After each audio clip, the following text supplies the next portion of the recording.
Alright, hello and welcome to another episode of the most must-see career mode on the Twitch and YouTube space. And if you say it's any other one, you're actually just lying and you know you are. So, I mean, there's no real debate on it. There's no better career mode than there is right now. The one you're watching. If you're watching this, there's no way up. There's no way better than this.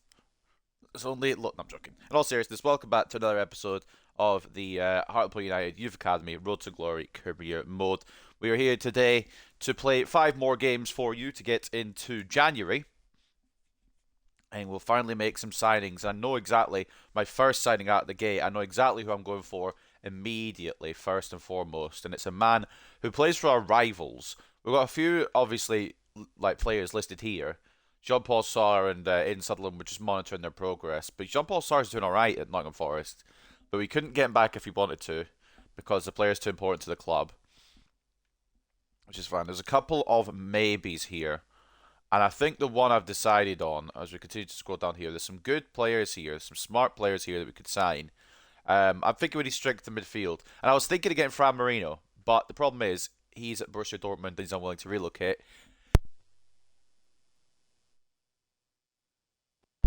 Sorry about that, sneeze snuck up on me. We've also got Philip Winter, who we're not going to sign just now, but we're keeping a very close eye on. Can't relocate anyway because he's in the French First Division with Angers, but he's definitely on the mind. He's definitely on the mind of who we want to potentially sign. Burton Jacobs, I think we're going to make a move for and maybe try and include Rojas in a swap deal because it would also weaken Portsmouth. And of course, another player from Portsmouth. They seem to be getting some good little regens in there, so we're going to be looking probably at Burton Jacobs and probably at Malik Diop. I think Malik Diop's the first one we're going to go for because we need that midfield more than that goalkeeper. We've already made a move at the right back spot to back up Ramon Alonso till the end of the season. I don't know if it'll be a long term contract after that for Rafael Gomez, but he's definitely coming in. Ronan Castro having a look at, see if we can get one of the original Three Musketeers back yet. Is it worth it? Probably not, honestly. He doesn't look good enough to come back, but I mean, maybe we could see a return for him just to get those Three Musketeers back together because it is, of course, Carlos Rodriguez, Martin Munoz, and Ronan Cash, the first three to come through. But I'm just going to have a little look around here because Malik Diop and there was another player up here who played for Birmingham, Peterborough, sorry, Afonso Castro, who I was stuck between. I'm just going to see quickly if either of them have potential tags because that'll probably help my decision. So we've got Afonso Castro from Peterborough. Doesn't have potential tags, playing badly. Not really the report you want to give when people are looking at you. And then Malik Diop, who is a year older, a couple of ratings higher. And he's in okay form, but he's showing great potential. So a bit of a potential growth there for Malik Diop. He'll probably most likely come in. Probably for a good sum as well. I don't think it'll be cheap. As well with goalkeepers. I'm happy with what we've got for now, but I'm not 100% saying we're going to go and get Mr. Burn Jacobs there from Pompey, but he's a man on the ideas list. So we've got a few goalkeepers here. Esposito's not really growing as I expected him to on loan, which is kind of a shame. Logan Duncan as well. He is at his potential of 74. He still could grow, but will just take a little while. And Rojas as well, same situation. He's at his potential, which is why we probably swap him in a deal. Mancini, I think, still has room to grow, which is why I go out to Cremonese. Then a quick little update on the loan players. I just saw it last episode myself, but if you haven't seen them yet, this is how they're looking. Jackson Barlow is looking like a star, by the way. I'm wondering whether to bring him back off a loan. He'd have to go on the right, obviously, because of the injury happening there. But I think we're either going to cancel Ojeda's loan or bring back Martinez. I think we're going to Martinez the second half of the season, see what he's capable of as well. So that is where we're at. A couple of transfer rumours about the place. And we've got our eye on plenty of other talent should we want to go from as well. There's a lot coming from Joel Austin here. We're keeping in line Baptiste Moreau, who is the goalkeeper from Birmingham City. He looks a bit of alright. I don't know how he would grow. He's 90 or he's 21 already. And of course, we can't get some of these players because they're real, but just having a look around, seeing what we could get. Lorenzo Peters looks quite good. But it's just kind of having a look on these reports. I don't want to go stupid with signings in January. We don't need ridiculous amounts of stuff. What we just need is to reinforce that midfield a little bit, I think. And at the moment, it looks like Malik Diop will probably be the perfect idea for that situation. Alistair McFarlane, I'd like to keep an eye on, but his defence is not good enough. But I'd like to keep that Scottish core if I can. But we're just kind of looking through here. I'm not 100% decided on other situations, but I think Malik Diop is more or less a lock-in. This guy looks good. Borja Leon, Werder Bremen. Might as well whack a scout on him. First team quality already. And Angel Figueroa. We're not going to necessarily definitely be signing these. I just have a look at just to see if we want to go for anyone. Fagir at Man United. I think we looked at Man United's squad recently. But I think there's just a couple of refreshers, I guess I want to make. This is the main one, of course, Malik Diop. He'll add a bit more bite, a proper DM, which we don't currently have. Cochrane's there, but he's more of an attacking player than a defensive player. With Malik Diop coming in, he'll be holding that midfield with either Cochrane or Mills playing ahead. It does mean either Cochrane or Mills will get dropped, and it'll probably be Mills that gets dropped, unfortunately, because he's hit his potential, but it's just thinking how we can move this squad on if we do make it to the championship. So just a little idea, a couple of ideas there to see who we're going to side next. It'll probably be a little Portsmouth raid by the looks of it. They made some good players, and as you can see, for the reasons of having those good players, they are top of the league. 7 points clear at the moment, sitting high in first place. We're going to have to put a pretty penny in if we're going to go for Malik Diop, though, because he is at Portsmouth.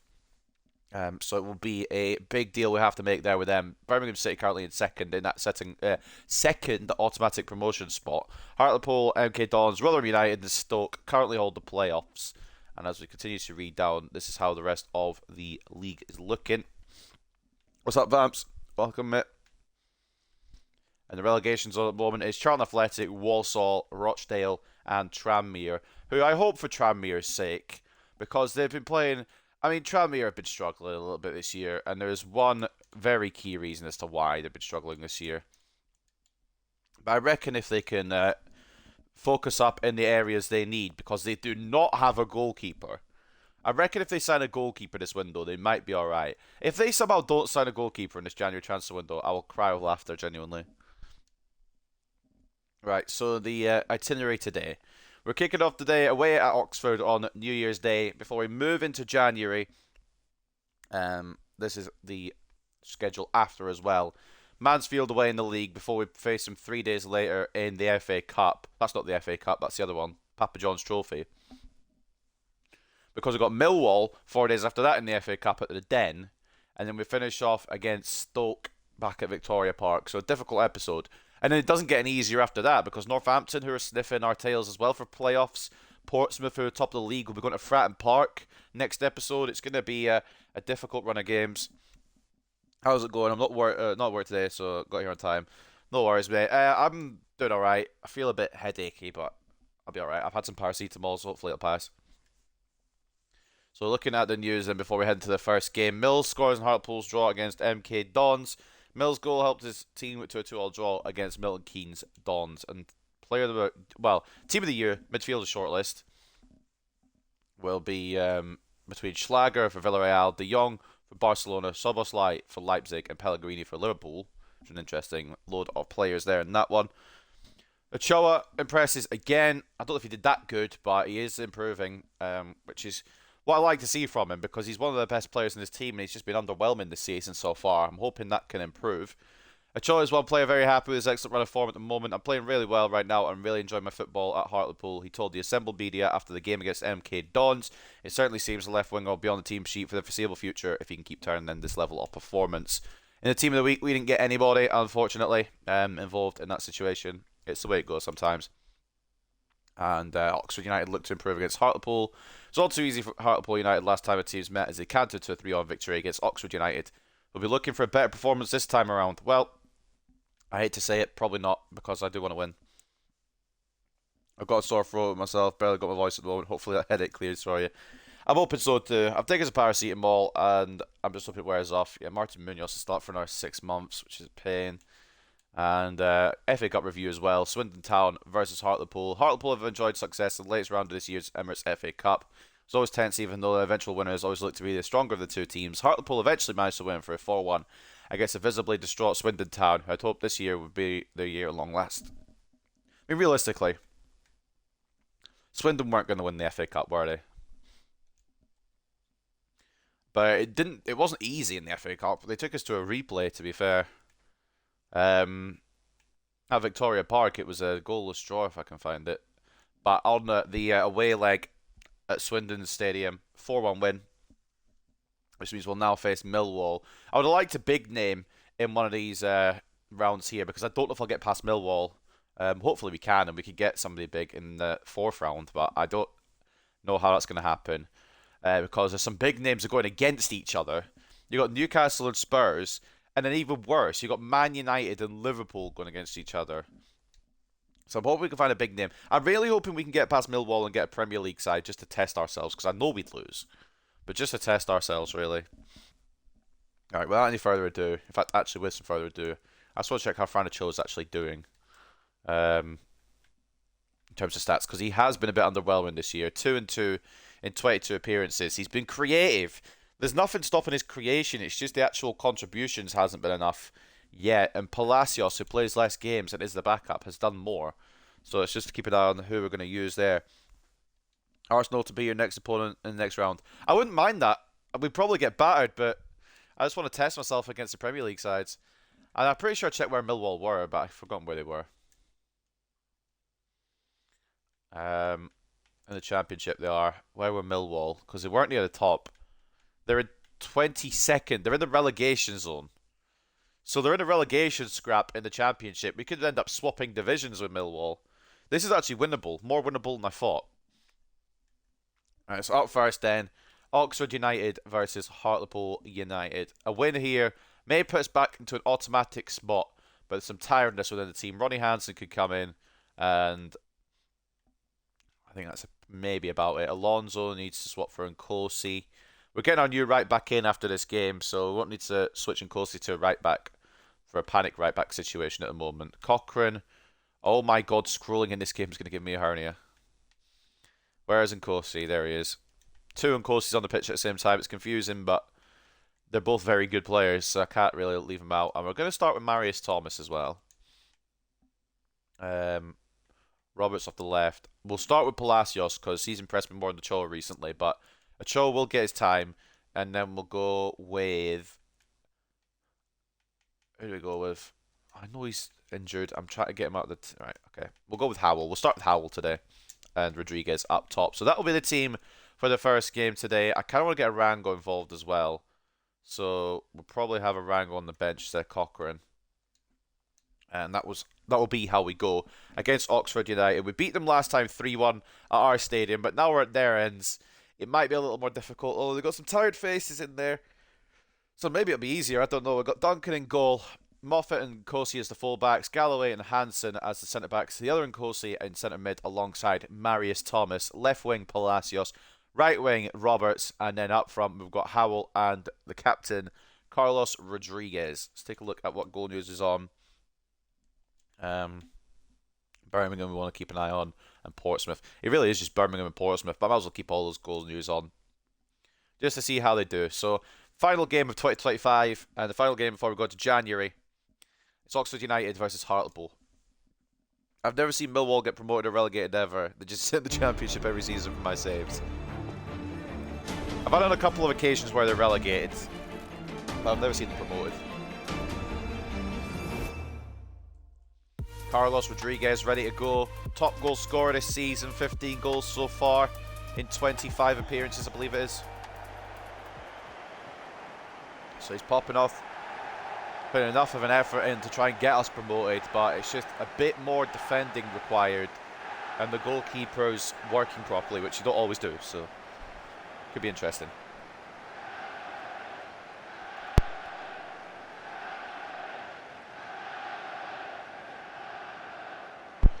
The United fans in full song, but they're not our United fans, unfortunately, because it's Oxford United's ground. So there'll be more fans for them, although we do have a good away following. We do have one. A very loud fan base. As we continue to progress, we've continued to gain fans. I think FIFA will break if Millwall get promoted. It probably would.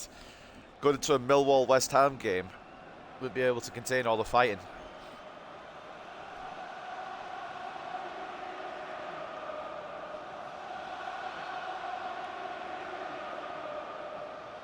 There's loud fans, I think, from both ends this time.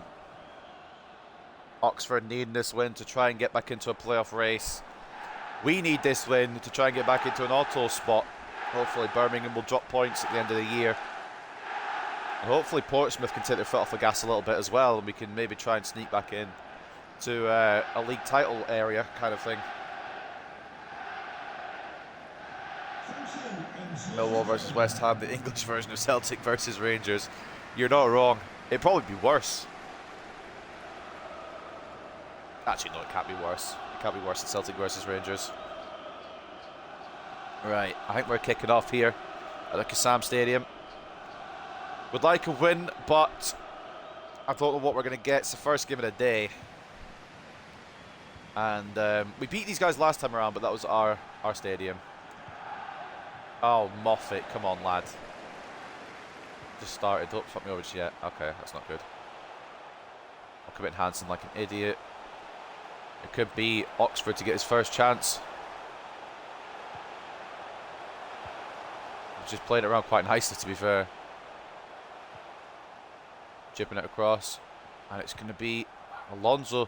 Not Alonso, sorry, Nkosi. Try and get it. Galloway will get the header. Not as far, well, not to the player I wanted to go to. I wanted to just go straight to Nkosi directly, but it didn't. Pressure on, but Hansen deals with it. And if it does come to a situation where Galloway's potential, I mean, obviously it's at 72, but if it doesn't grow much more than where it's at, Hansen I've got confidence in to take over that spot.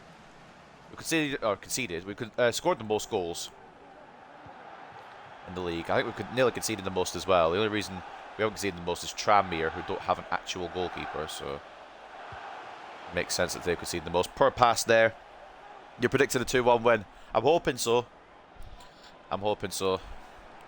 I like the positive thoughts. And Nkosi knocking it back to Moffat. That was risky. It wasn't even Moffat who was knocking it back to. It's Palacios. Why is he sat so far back? Gives Moffat, I guess, room to run down the left here. He does have a good bit of pace about him. Needs somebody in the area. He's going to go all the way to the byline. And it's just escaped him. I tried to do it where it was a slightly lighter touch. I like doing those where you go to the byline and you pass it back, but a lot of the time, at the moment, I'm running too fast and dribbling it out, which is annoying. I tried to make the touch, obviously not go out of the pitch, but it obviously didn't work. Nkosi, header has gone backwards. Interesting choice of header there. I didn't head it backwards, or I didn't aim to head it backwards. That's where it's gone. Oh, Christ. Good ball through. Off the post. We're lucky. Moffat can't get it clear. Why? Why is he going to try and clear the ball? It has to take a touch. Every time I try and get rid of the ball, the game thinks, oh, do you want to take a touch first? No, I just want to get rid. For fuck's sake. I mean, they deserve it. They put up more pressure than we have. We didn't pick up their man there. And for whatever reason, the game likes to take a touch before I clear the ball. So we're 1-0 down. Lovely. Why can't I just boot it away? Had a moment in my Wrexham rebuild save that was hilarious to me. I got promoted to League One and went to play against Derby County, but they had only 12 players and no goalkeeper. Fucking hell. That's a similar situation to Tranmere. They've got enough, well, I suppose they've got plenty of players, but only one goalkeeper, or no goalkeepers even. I took one of their goalkeepers in League Two, and they had another one, but I don't know where he went. That's a bit annoying, because I tried to clear it, and it just doesn't clear. It just, my guy decides to take a touch. And now the Oxford fans in full song. Can we get a quick equaliser? That would shut them up, wouldn't it? Into Howell. Blocked. Roberts. Saved by Stevens. That could have been an immediate equaliser. But Got a bit caught up there with Harry Howell, and when Roberts took the shot, it was saved well. Easy to win the win next time, have to forfeit. I don't like the forfeit wins, but you can't sometimes help it if you've only got 12 players. And Corsi, try to line one up. He does line one up, it's blocked. All the way back to Marius Thomas. Now Moffat. Into Thomas again. They're very defensively sound now. They're probably going to sit a bit further back now they're a goal up. Palacios. Inside to Nkosi. Thomas off the edge of the area. He's going to try one. Good hold by Stevens. Not really the start I wanted. I thought when I pressed to clear the ball, I was going to clear the ball, to be fair. Oh, Rodriguez with the robbery. Back post, Ethan Roberts. Oh, fuck off, man. Why have you headed that? Also, that goal was a classic FIFA goal. Yeah, you try and get it away, and it just can't, for whatever reason. I really thought it was 1-1 there. I thought Rodriguez putting it over to Roberts with room. I thought he would just volley it in the net. Decided to header it instead. It went wide. Not fully awake, to be fair. I've been sleeping a lot of the day with this bloody headache. I made a tackle in course. He didn't get it, and now I've had to commit Galloway. It's not a position. And that's Gooderham for Oxford trying to find a second here. Galloway, it's for his legs. The ball doesn't find the striker in the middle, and then Corsi can bring it away, and we'll go down the right here. Not quite. In fact, actually, it's not even not quite. It's absolutely nowhere near the pass I wanted there. Hansen with a bit of a dirty challenge there. You just got to let him know sometimes. Oh, I've left the space. I've left the space. Can I go Hansen? Actually, being close there is more smart, but would like to have been my centre-back when I want it to be. And then the pass doesn't work. Conor Roberts, use your legs, lad. Exactly. Well, I don't know why he's headering it from that situation. Of course, he could shut down to Rodriguez. Now Roberts. Got the pace. He's got the ability. Just needs the option in the middle, which is Harry Howell. Not enough of a pass on it, unfortunately. Good read. We've had a good amount of chances. We just haven't scored. And they haven't had a good amount of chances since they scored. But they do have the lead, and that's what's more important at the moment. They've not really threatened since they took the lead, although I might just mince my words here. Oh, Hansen. I just love it. Try and switch player. It feels like you try to switch for a wall. And they make it 2-0.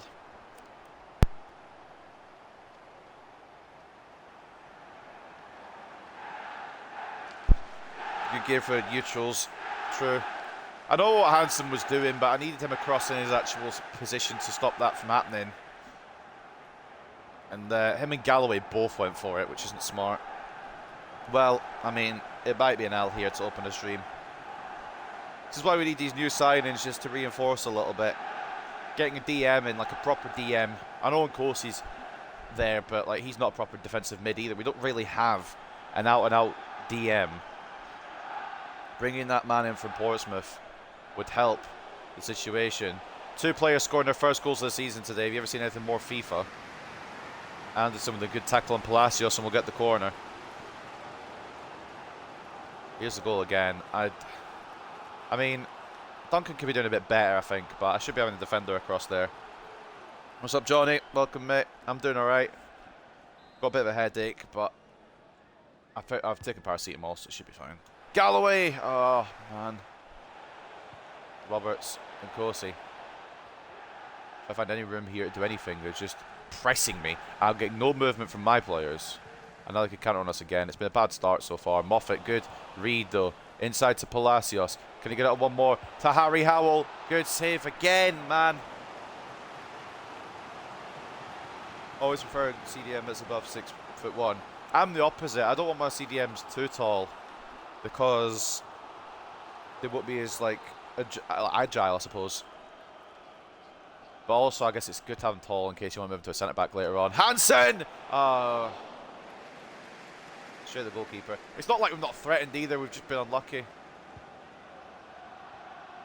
Nkosi didn't head it in the direction I wanted it to, but I'm not surprised really. Should I be at this point, really? Oxford are fucking up for it today, man, I tell you. They want revenge for that defeat at the Victoria Park. Start last episode. Good block and Corsi, closed down by Thomas, but we're not going to get the ball still. Why would we? Well defended. Alright. Alright. Okay. Do you know what? That's fine. We're having one of these games. One of these lovely FIFA games where nothing's going to go our way.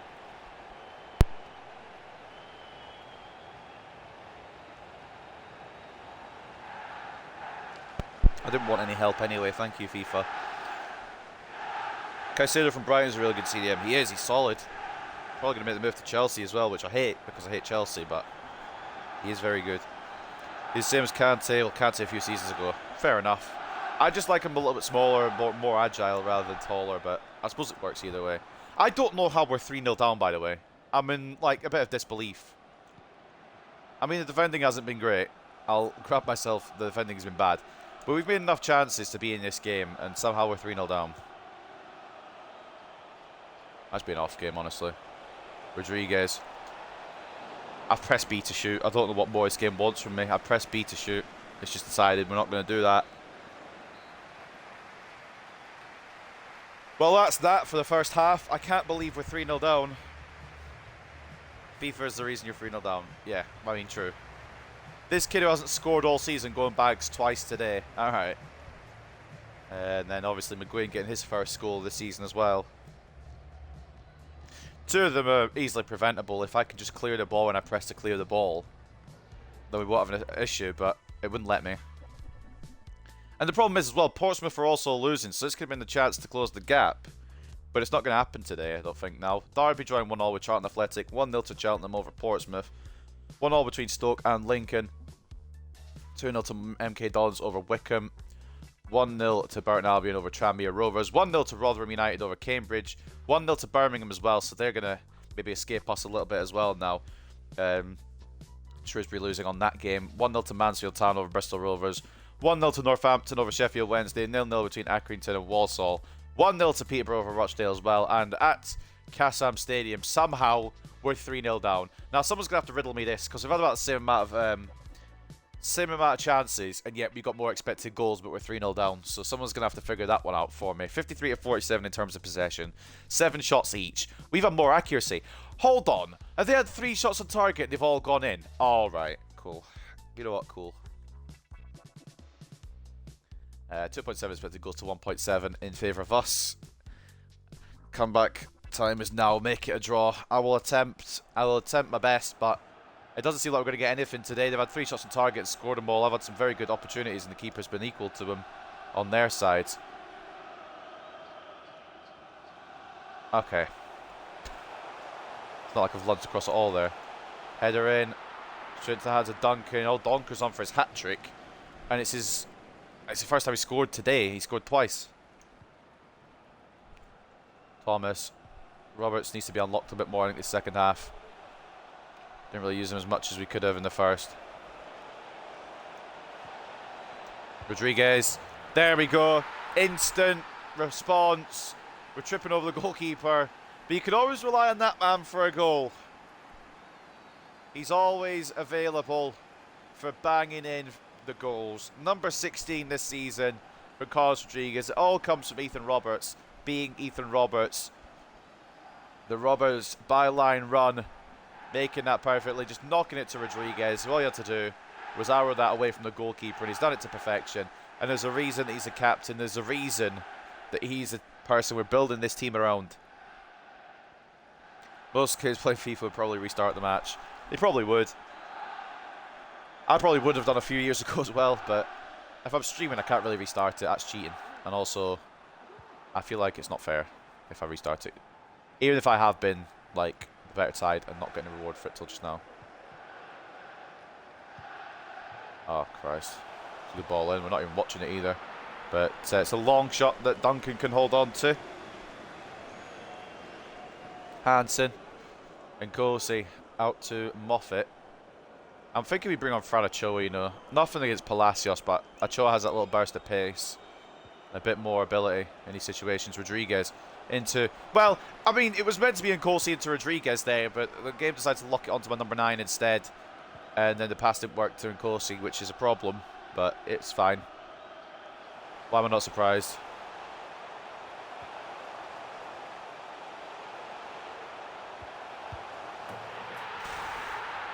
Okay. Alright. Do you know what? That's fine. Perfectly understandable. Oxford, who have been average all year. These two guys haven't scored all season. Have gone and just started banging against me. Alright. Kaz would just be like, oh no, stream went down. Sorry guys, cuts back to stream. You're 10-0 up. Yeah, just quickly switch to beginner. Destroy him. Galloway needs to be doing a bit better there. As in actually marking the guy, I think. But it's been a disaster from start to finish this game. It's been an awful opener for the stream today. Get me to January. Let me get some of these signings in that I want. I'm only going to sign one player off the bat. But as we go through January, I might be thinking of other players to bring in. Today has not been a good day. Again, I don't really know how we're 4-1 down, but we are. It's just the way it is sometimes. Thomas trying to find the ball and it's cut out and brought away. Hans a good tackle. I mean, this is not very fun. I wonder if we do bring on Franachoa just now. I don't think it'll make a difference at this point, but we could put up a fight. Palacios has been the better player this season out of the two of them, but Franachoa is a bit more of a clutch player. So we'll see what he does off the left. But don't be surprised if that's the points gone after that goal.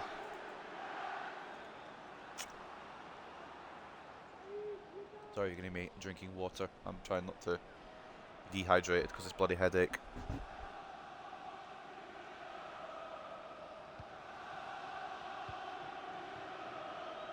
Here they come again.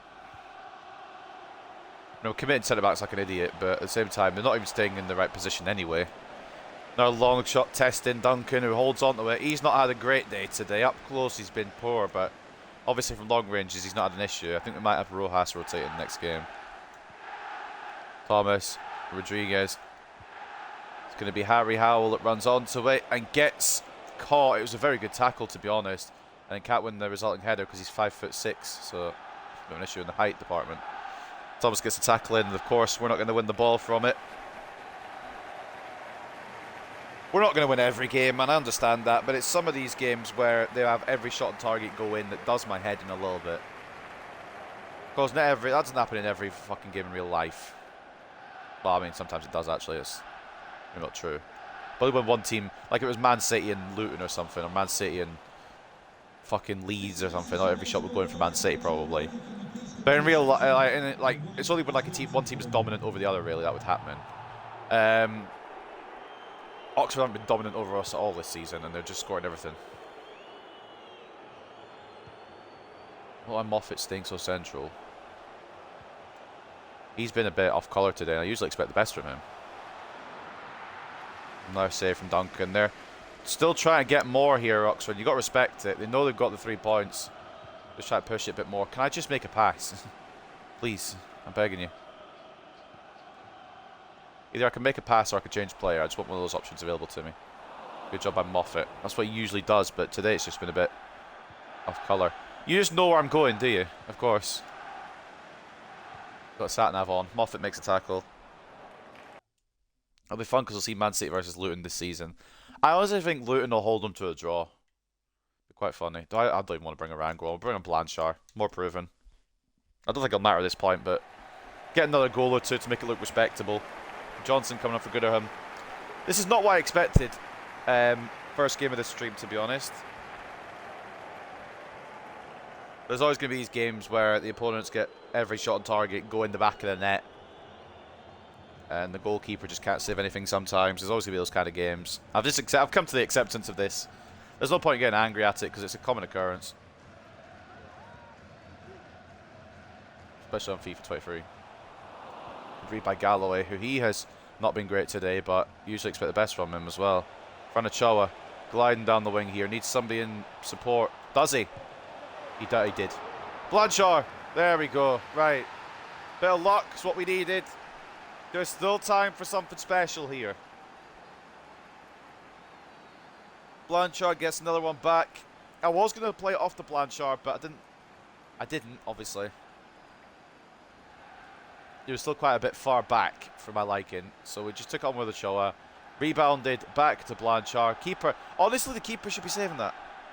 It's at him, and he's just dove out of the way. But that's alright. It's an inspired substitution already. Blanchard getting another one back for us. We've got 13 minutes to pull off something special here. Try and get back into this game and get at least a point out of this. It probably won't happen. But I very much like it. United chance. Filling the stadium now. That's probably more Hartlepool and Oxford at the moment just because we've scored. Maybe find a way back into this game. Moffat reads it again. Now Ochoa. Blanchard. Going to wait for Ochoa to make the run again. Rodriguez is on, I think. Oh, he might have gone off. He hasn't gone off. But I just don't have anyone in the middle and I've run too far. Maybe should have just struck it, but I wanted to try and knock it across to Thomas, who was a bit late getting there, but he was there. Ochoa intercepts. That probably was our chance. Never mind, Ochoa wins it. Blanchard. Can't find Rodriguez. I mean, they've not been great of Oxford, but they've been good enough to win 4-2. So you've got to respect it a little bit. Galloway. Nkosi. Thomas. Roberts. Going to make the byline run. Hopefully somebody's in the middle.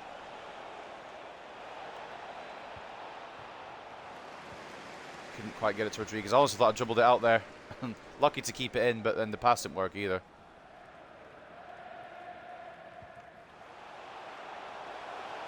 We're looking for one more to seal the deal, Oxford. I mean, the deal's already sealed. I don't know what they're doing. Off target. Well, you win some, you lose some ultimately. And today we will take an L. But you're not going to win every game, really, are you? It's a matter of just recovering from this game.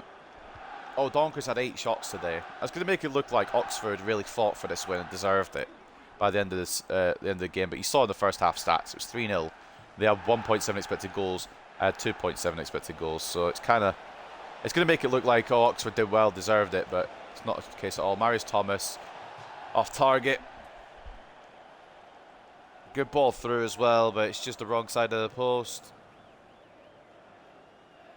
That goes in, we've maybe got the smallest chance to steal a point, but now it's not got in.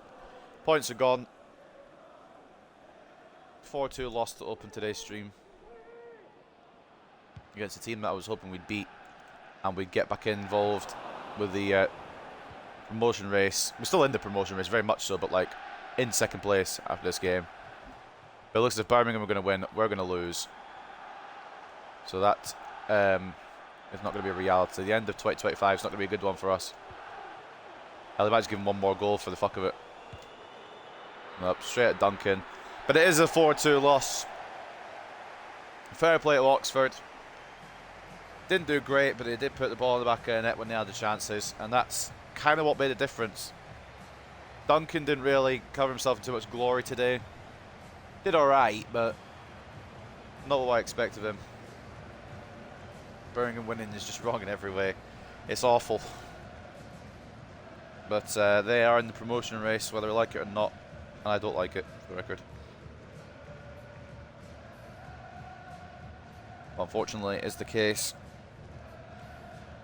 If they've won, they'll probably go, is it 5 points clear of us? I'm trying to do the maths. Well, we've lost anyway. Whether we deserve it or not, we've lost anyway.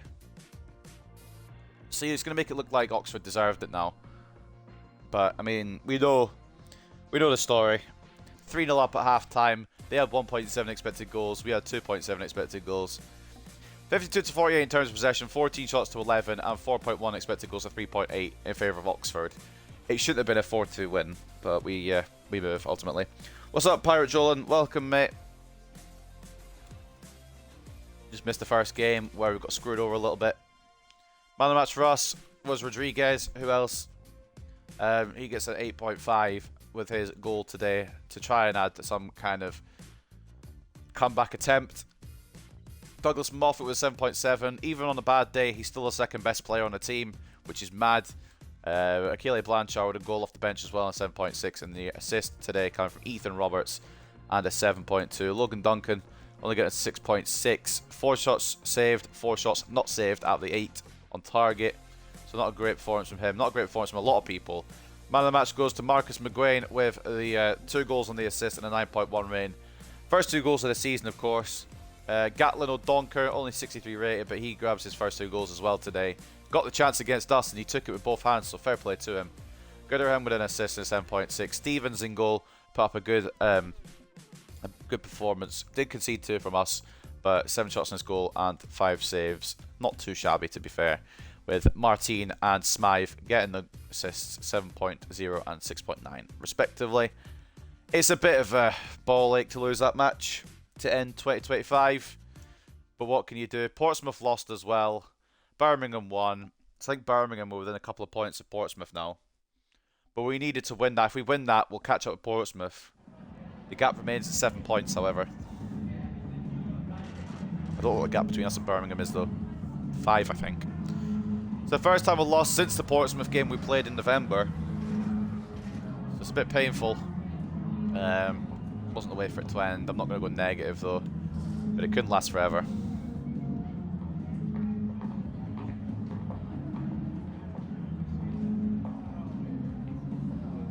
Taking form and league position into account, you must be disappointed with today's result. Yeah, I'm a bit disappointed, some would say.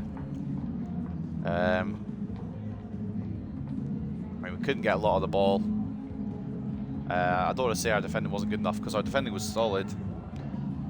It was more rebounds than anything else.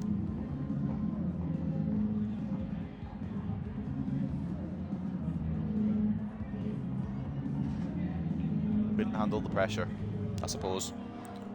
Maybe took our foot off the gas pedal because it was the end of 2025. We just wanted to relax. Thought we'd beat Oxford with no problem. I was wrong. I did rotate maybe more than I should have, but that's fine. We move. 9 inbox messages as a load of people got on loan. Gordon Simpson to Sepsi, Mariano Vergara to FCSB, Rafael Gomez has arrived from Carlisle, Thomas Bishop goes to Middlesbrough, Vicente Ojeda goes to Genoa, Mancini goes to Cremonese, Pal Persson goes to Vernamo, Masuguli Shapalala goes to Salford, Ramon Murillo goes to LAFC, Luca Carpenter goes to Huesca, and Rob Clark leaves on a permanent deal to Mansfield. So a lot of deals going through already. And before we make this, make the move to our next game, we're going to make this signing that I've been looking to do for a little while. And we're going to go for it just now. Why not? Why wait? It's going to be Malik Diop to come in. It will cost us quite a bit. And because they're a promotion rival, we may have to pay a little bit more. But it's a smart move, I think, all around. We're going to offer his valuation and see what they say. So the first signing of January could be Malik Diop. 7.1 million. We're going to try and drag this down a bit. You know what? We're going to try 6.5 again and see what they say.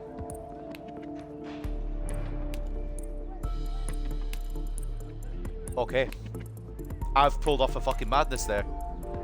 I've somehow got him for his valuation. Malik Diop, 5'11", defensive work rate's medium. We're going to work on that, of course. Decent all-rounder. Good aggression, decent pace. Bit of everything, which is what we need. And he's got great potential as well. I think this is a fucking cracking signing. I don't know if he'll want crucial or important. I'm going to put important, but he might counter it to crucial. Because he will probably be playing a lot of the games. But we'll put it to important to start with. He says crucial. Never mind. We'll be just accepting crucial. And 5-year deal. It's absolutely fine. No release clause. And I don't know what wage he'll want. I'm going to give him the wage he's getting at Portsmouth. Which means he'll be the highest paid player here. I just want to make sure the deal's done. I don't want to mess around with it. I want to make sure we get it completely sorted on the first day. He comes straight in for the Mansfield game. So you can see what he's capable of. Malik Diop, welcome to Hartlepool. And as well, departure. I believe this is Rob Clark. He was growing quite well, but he never would have been good enough to make the first team, to be fair. We've got a strong core at fullback.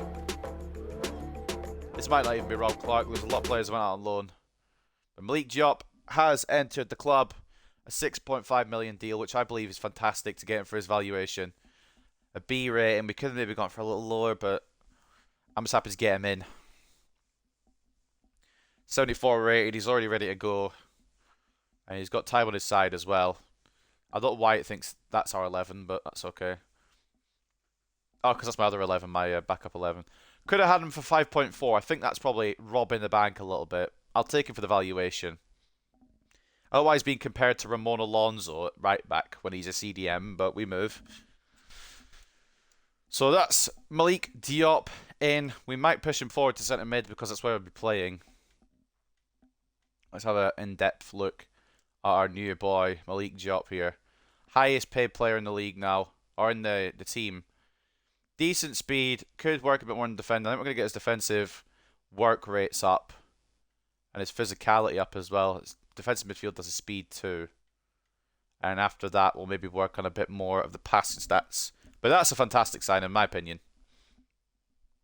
And whether you agree or disagree. He's not going to get a number 7 though.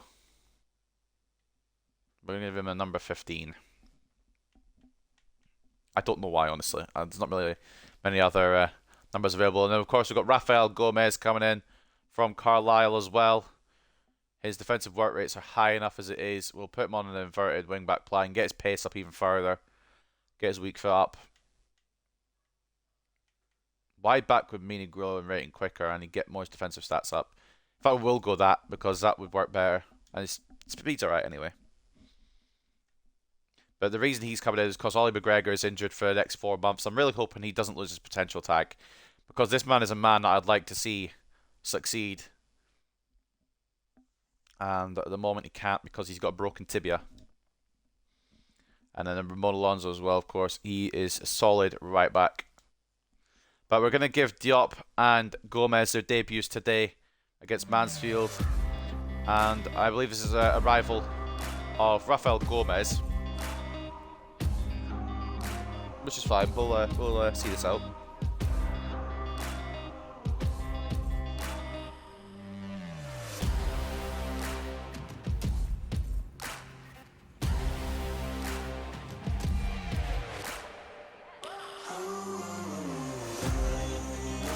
So a pre-contract signing in Rafael Gomez. He comes in to back up Alonso for the rest of the season. And then Malik Diop really reinforces that midfield with a bit of aggression, a bit of grit and determination as well. And it may mean we have to loan out another one of our midfielders, which I don't really want to do. Malanga's already out on loan, and Kosey's showing great potential. I don't want him to suffer. Ollie Dalton's loan listed. So what have we got here? We'll have Mills, Thomas, and Kosey, Cochrane, Diop. Okay, that's fine. It's a good enough midfield. I'm doing alright, mate. I do have a bit of a headache, though. I've had a bit of a headache for most of today, which is kind of annoying. But ultimately, it's clearing up a bit now, actually. I had some paracetamol earlier, and it's kind of clearing up. How does that leave the table after our loss there? MK Dons just sit 1 point behind us. And the playoff places are really sought after now. But Stoke and Sheffield Wednesday have 6 points in between them, so we're a little bit safe in that respect. We're conceding a few too many, but we always do, so it's the way it goes. And then Portsmouth and Birmingham sit at the top at the moment. Portsmouth on 56, Birmingham on 54. So that's where we're at. Up next, it will be Mansfield Town. Before that, the news: O'Donkor hits 2 as Oxford United beat Hartlepool. O'Donkor scores twice for Oxford United and their 4-2 win against Hartlepool United. MK Dons batter Wickham. Clark could be in line for his debut. We've just moved him along from Hartlepool. We'll shortlist him just to keep an eye on him in the short term to see if he can grow. Mansfield look to improve against Hartlepool. It's also easy for Hartlepool United. The last time the two teams met as they counted a 4-1 victory against Mansfield Town. We'll be looking for a better performance this time around. Well, we beat Oxford 3-1 the last time around, and they beat us 4-2, so I'm kind of concerned about what Mansfield having plans for us. But I'm hoping these two teams can, or these two signings, I should say, can do the job. And there is Malik Diop. He's not going to be the one to replace Nezovic, because Nezovic was a cam. And Diop's a DM, but it's fine. Sale of Nezovic to Norwich caused a transfer gossip stir pundits and fans alike, wondering what might be the next move for Shabalala. All those questions have now been answered with Hartlepool signing of Malik Diop, looking to plug the gap left by Nezovic's departure. And it also weakens Portsmouth. Couple of news stories here. We've got Player of the Month's nominees: Vera for Birmingham City, Campbell for Stoke City, Recalde for Burton Albion, and Carlos Rodriguez for Hartlepool, all in the race for that. Hartlepool win race from Malik Diop. Hartlepool signed Senegal-born defensive midfielder Malik Diop from Portsmouth. Club representatives have confirmed that the deal was worth around $6.5 million, and the player will complete a medical in the coming days. The 19-year-old's arrival at Hartlepool is sure to shake up the squad and have a few players looking nervously over their shoulder. Every club needs competition for places, and ours is no different, said a resolute manager. I want to keep pushing my lads to give 100% every match, and to do that, they need to know their place is always under threat. The signing of Diop is a signal of my intent, and there he is, the man, the myth, the legend. His value's gone down since we signed him, because of course it has, but he is about as well. And top scorer Rodriguez in demand. Udinese interested in our potential to be special striker, worth 14 million at the moment. It'd be decent to cash in on him, but I'm of course not going to do that. Seems Rodriguez's scintillating form has him at the top of several major clubs' wish lists. Rodriguez, who currently leads the league with 14 goals and is proven invaluable to Hartlepool, might find himself in the middle of a transfer tug-of-war if and when offers come in. Udinese have reportedly shown an interest in the 21-year-old, but they are yet to make an official bid. There were no comments from the Hartlepool camp, but this could well be seen as an opportunity for them to cash in on the informed striker, as he's never likely to fetch a higher transfer fee than he would at the moment. What do you mean? He's got potential to be special. Of course he's going to get higher transfer fees, and he's never going. Of course, Jack Cochrane's place could be in doubt now, considering the success Cochrane has enjoyed in the midfielder position. It seems puzzling that Shabalala has chosen to buy a new player ready-made for that role in the team. Well, time will tell if the manager has made the right decision, but for now, the arrival of Diop will have Cochrane anxiously looking over his shoulder. To be fair, the plan was to play them both together. And then, of course, Rob Clark. We might as well read this as well. We're reading everything. There's been plenty of debate about Mansfield Town's recent signing, Rob Clark. After impressing at Hartlepool, will he now be able to make a step up in class that's expected from him? I don't know how it's a step up, but we move. This could be his first game for Mansfield Town, so the fans and the manager will look forward to seeing how Rob gets on. When Mansfield Town manager asked what he wanted from Rob, the boss said, I have complete faith in his ability. He has the drive and self-belief to be one of the best. Alright, let's get into it then. Mansfield Town versus Hartlepool United. Where are they in the league? Are they doing alright? 14th. You know, they'll probably survive relegation, which is good. And Clark starting a left back despite being a right back, which is also interesting. So first of all, Howell gets back on the bench. Diop's a little tired, but we're going to give him his debut anyway. Swap these two around. Drop him back a little bit. How far do I have to drop him back before he gets happy? However, I'll drop him back. You can grab at it. It's not all I want to do, actually. We're going to give Mr. Rafael Gomez his run out. See what he's capable. Oh, excuse me, hiccup. See what he's capable of. That's how we'll roll for this one. Except for this being there. Probably our best squad. Probably our strongest squad. Looking to bounce back. If Duncan has another bad game, we'll be putting Rojas in. But that is how we're going to roll. I'm going to have to figure out what I want to do with Diop, because I want to move him to a centre mid, but I don't know how long it'll take.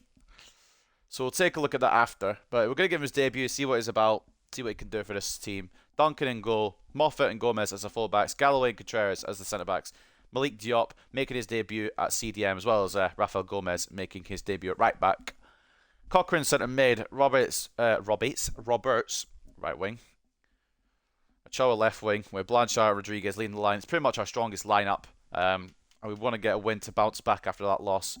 Captain, of course, is Rodriguez. Birmingham playing Wickham, and Portsmouth playing nobody. Oh no, they're playing Sheffield Wednesday. I'm blind. So in this game, it's Mansfield Town versus Hartlepool United. A win is absolutely necessary here. And again, if it's a poor performance from Logan Duncan, we'll make the move to swap Rojas. Field Mill, that's our stadium name.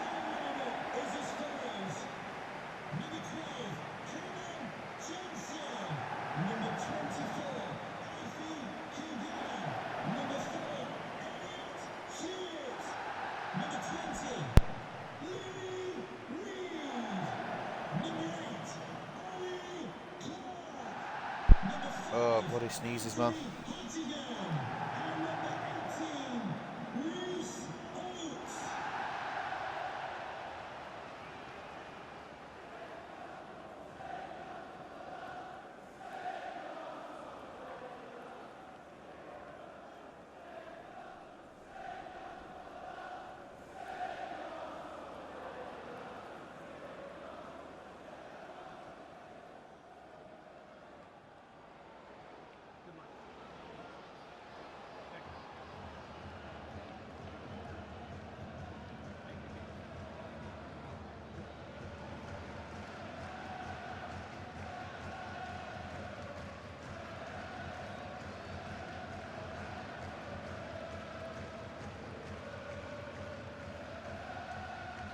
Well,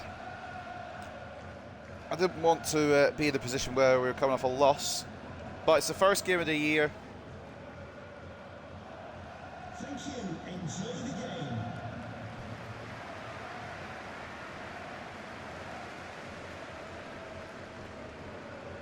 Hopefully we can start the year off 2026 with a dub. How the stream's been going, not been able to make it to one of them. Mixed, really. We've had some good days, we've had some bad days. Last episode was quite good, but the episode before was quite bad. Diop insta-wins the ball in his first challenge, which is good. But yeah, it's been a mix at the moment. We're still in third, we're still in the playoff race. Well, promotion race, but we're in the playoffs currently. And the job search has been going okay. I'm waiting to hear back from a work trial that I did last week, so hopefully I'll hear back soon. And I'm still looking for other stuff as well. It's just living where I'm living. There's maybe about 5 jobs at a time, and there's about 500 people going for them. It's a needle in a haystack kind of situation, but I'll get there. If it gets to the point where I need to move, I'll move, but I need money to do that. It's a vicious circle, really. Offside against the Mansfield striker.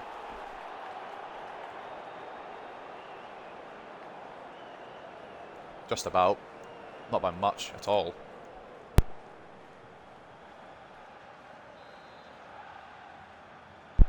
Free kick anyway. Galloway on the short to Moffat. Into Diop, who's left-footed as well. We always have a knack of signing left-footed players. Blanchard gets a bit of trouble there. Spot of bother. Part of the things that seem right at the club and we should be challenging for a title. We're only 7 points off it. We're not like, there's still plenty of time. Good tackle, Galloway. There's always going to be a fight with the amount of quality in this league to be in that title race. They're pressing us hard here. They're going for it. Cochrane. I've not really used an advanced position before, but his stats lend more to being a bit further forward and a bit further back. But because Cochrane, the reason Cochrane was playing at the back before in the first place is because Mills' stats are better to further forward than further back as well. So with the arrival of Diop, we can see what Cochrane can do in that cam area. Good block by Gomez. Ball bounces back to Mansfield, but Duncan makes the save. Going to a job in a bigger city by train. Don't have to move for it. There's no trains that run from my town. It's a literal middle of nowhere place. There's a bus, and I can drive as well, but it's just the cost of all that. Rodriguez trying to find Blanchard. It's not that I don't want to. It's more it costs a lot, and I don't currently have that cash, which is a difficult part of it. But I'll keep looking, and if I don't find anything soon, I'll maybe look further afield. There's some jobs where they pay for your fuel as well, so I'll look for one of them. Or maybe I'll look for somewhere I could, like an accommodation kind of job. Franachoa. Down the left here, he's going to need some support. He's going to get that support from Michele Blanchard. Good save, Bonnevet, man. Most of the time you get a fee for your travel to work. Yeah, that's most of the time that is the case, but some of the time, some of the jobs here, they don't do that, which is annoying. Some of the jobs don't do that, and if they did do that, then I always ask them if they do that. If I'm looking for jobs a bit further away, I'm asking, will you pay for the fuel, etc. Malik Diop, oh, nearly scored his first goal, wrong side of the post. I do ask all these questions at jobs to see like what they're offering. Sometimes they do, sometimes they don't.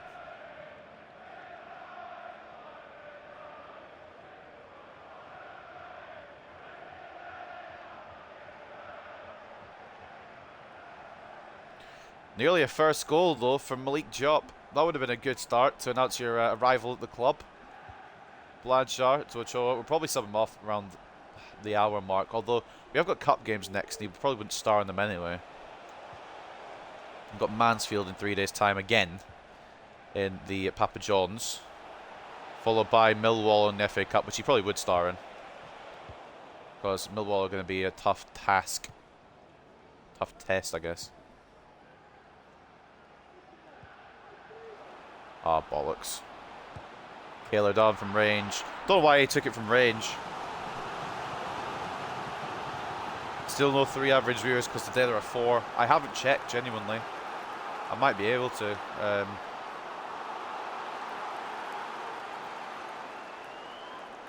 To do it, I'll check at half time, actually, because I don't want to concede. Rocker puts a foot in but doesn't get to keep the ball, which is interesting. And it's not just like per stream, it's like over a period of time, I think, that they judge it off of. So if I get like 1 view one day and I get 3 or 4 the next day, I guess it'll eventually add up. It's so stupid though, just like give me it now.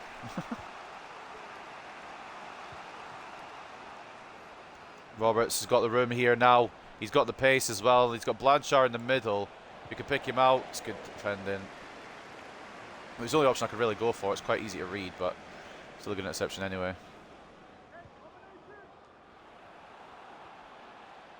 Thought about Gomez, you know. I mean, he's alright, but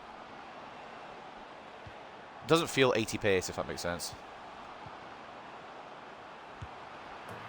Oh, that should be saved. I'm fucking getting sick of this shit where the shots should be easily saved, and because goalkeepers are stupid, it doesn't save them.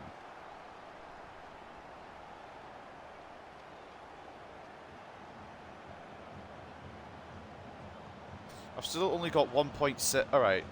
You must meet all 4 requirements within the same 30-day period.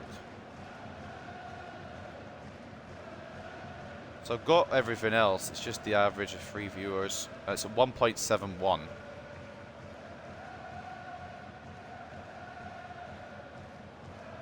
Yeah, people sometimes just leave out saying anything as well. Mate, I want to watch this back. How is that sneaking? I don't understand how this could possibly sneak in. How does Duncan not get a hand to this? It's literally right there. It's fucking pain in the arse. I hate defending on this game. I hate goalkeepers on this game. I hate this game.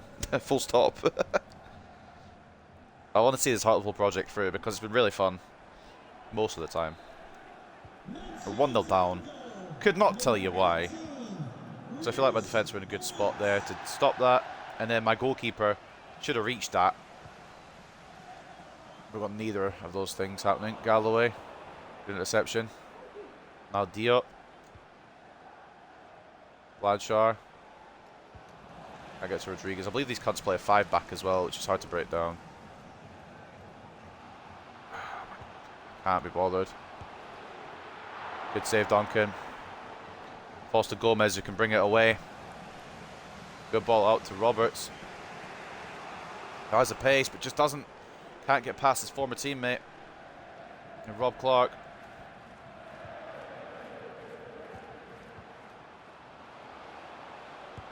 I don't understand why nobody's picking the striker up. The AI defending is not helping me at all. Galloway should be able to sort that, but the AI defending just doesn't want to allow it.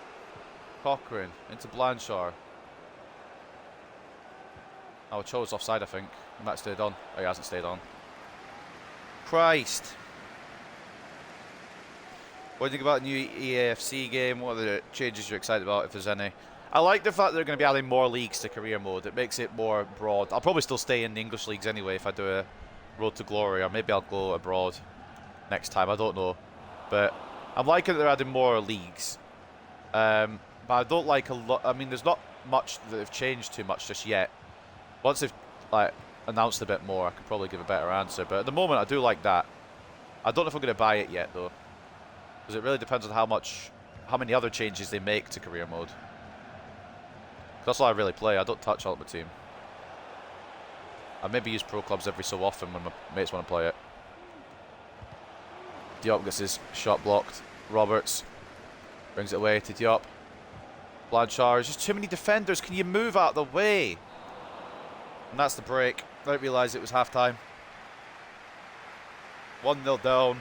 I feel really unlucky to be 1-0 down, to be honest. Fran Chalwell, I don't know what's up with him this year, but he's really struggling. Trying to break through with him is not fun at the moment. I don't know why. I thought he'd be one of the successes of this team. What league are they adding? I believe they're adding an extra... It was in a chat I read. I can't remember what it said. I think they're adding some extra Asian leagues. 1-1 between Charlton Athletic and Oxford United. Maybe there was rumours though. I'm not sure if they're concrete. They've announced it, but I'm pretty sure there's either rumours or they've announced it. I can't remember which one it is. 1-0 to Burton Albion over Rotherham United. 1-0 to Birmingham over Wickham. Teams above us winning again. I'm going to scream. 1-0 to Stoke over Bristol Rovers. 1-0 to Portsmouth over Sheffield Wednesday. 1-1 between Accrington and Derby County. 1-0 between Walsall and MK Dons. Northampton drawing 0-0 with Tranmere Rovers. And it's Shrewsbury 0, Cambridge United 0. Meanwhile, here at Field Mill, it's 1-0 Mansfield. And again, it's a situation where they've had one shot on target and it's gone in. And I'm about to cry with this game sometimes. Never mind, I was reading the wrong side. That's us. It's had the one shot on target. I was reading... My apologies, I was reading the wrong side. Mansfield do deserve to be in the lead. 60-40 in terms of possession. We've had a lot of the ball, just haven't been able to do anything with it. 6 shots to 4 and 1.8 expected goals to 0.5. Fair enough. I was reading the wrong side. We all make mistakes, okay? Let's go into the second half. This is our best, or nearly our best team as well, which is concerning why we're playing this bad. But I suppose integrating the new signings in was never going to be easy. Gomez hasn't done much today, but hasn't done much wrong either. Diop's been solid. Just need to find a way for this defence. Roberts is usually the key to that. The door being unlocked. But can't get the ball across before Bonavie gets in the way. Tried to get it across the box. Maybe should have just taken a shot. Maybe in some situations I should be shooting rather than waiting for a pass. Fucking up for it though today, man.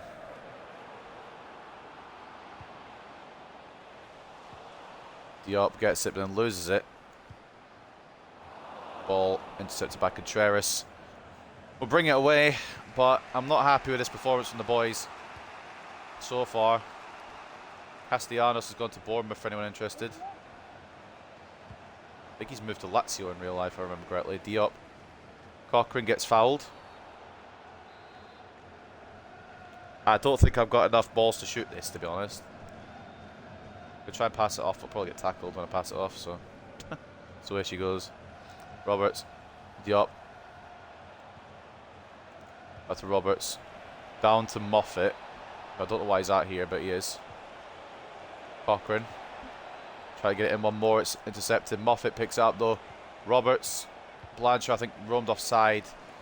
And for whatever reason, the game's not going to continue, even though Mansfield had the ball. Bloody 5-backs, man. They're a bane of my existence. Can't find a way through at the moment.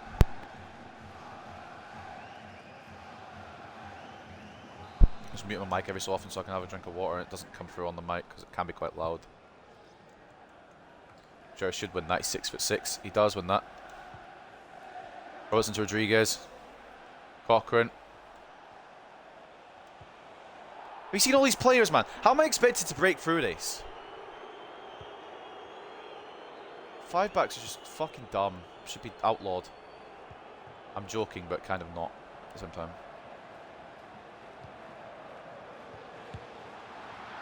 Shot straight at Duncan. I thought for a second it might have found a way past him, but it didn't. What is that throw, though? No, Ochoa, please. Help yourself here. Give us something off this attack. We'll take the corner. Nearly end up in an own goal. I tried to ball roll inside. Didn't work. Because I got tackled. Got to go again. Sorry, mate. Good luck in the stream. Thank you, man. Hope you have a good rest of your day as well. And Johnny, you've got work in 10 minutes. I hope you're hope you have a good day too, mate. Ochoa towards Blanchard. It's not great. Cochrane on the edge of the area. Roberts trying to find a way through, but gets tackled. It's just not our day so far today. Maybe it wasn't a smart idea for me to stream today, what with a headache, etc. But at the same time, I can't do it tomorrow, because I'm busy tomorrow. I'm busy on Thursday. Might even be busy on Friday. And at one point this week, I've got to do predictions for NXT, so I run out of days where I can do this kind of stuff. Corner, Mansfield. Collins for Harbottle, the latest change. Maybe we should make a couple of changes as well. I think it's probably time to bring Diop off. I wanted to give him the full 90, but he's a little tired, so we'll drop Cochrane back, bring on Mills. Wondering whether to bring on Howell as well. I think we'll leave it for now.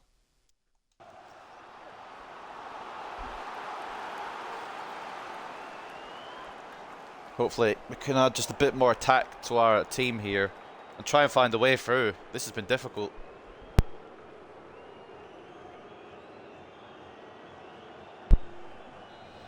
Corner to Mansfield. They play it short because of course they are. Why is Clark better for them than he ever was for us? Right, they never really give him a chance to that. Great tackle. Game's gonna say penalty, or the team's gonna, the fans are gonna say penalty. We're gonna say no, it's not, mate. Cry about it. Now Gomez. Through to Blanchard, compose, shoots. Oh, good cover and a good save as well. Took a little heavier touch than I would have liked. It's a great ball over from Gomez, but just couldn't find the finish. And now it's Mansfield again on the attack. Blocked by Cochrane. It comes to Gomez and we'll bring it away. Roberts. Rodriguez. Across to Franachoa. 1-1. The patience shown there by Carlos Rodriguez to knock it to his left winger. And even though it's pretty much a tapping goal for Franachoa, that will do his confidence the world of good. An equaliser here at Field Mill. Just had to be patient with it. Pick the right time to put the ball across to Franachoa, and it worked to perfection. We're also going to bring on Harry Howell. He's a good clutch player sometimes, so why not? Franachoa makes it 1-1. And the travelling fans back in the game now. Achille Blanchard for Harry Howell is the swap. Can we find a winner here now? We've got these guys again in 3 days' time. Would like to beat them today. Be more important to beat them today than in 3 days' time. I'd rather win this and then lose it in the Papa John's Trophy, genuinely. Moffat, going aggressive now. We're all going aggro. That was not the ball intended. It was meant for Ochoa. Cochrane gets a smart foot in, and so does the Mansfield player. Closed down well by Galloway. Oates was offside anyway. We bring on Alonso as well for these last 15 minutes. Clark from Maris on the Mansfield side of things. Gomez has been solid today. A bit shaky on occasion, but in attack he seemed to be quite good. Put a ball across to Blanchard, who should have finished it off. But not a bad outing for Rafael Gomez. Some boos from the home side, but that's because they're the home side. Ramon Alonso brings his ass on to try and see out this game. Try and find a winner for us this game. Any of them can do it. That'd be fantastic. Douglas Moffat's going to make the whole way down here. Carlos Rodriguez in the area. Can he meet it? He does. It's a good save from Bonavie. It's near post. But we're threatening now, boys. We're looking to take the 3 points. By God, if we don't get him, I'll be a little bit upset. Franachoa. I know they've been the better team, but we need him. Towards Galloway. It's not quite enough on the cross. Cochrane gets absolutely scythed down. We'll take the free kick, thank you very much. And the booking as well, probably.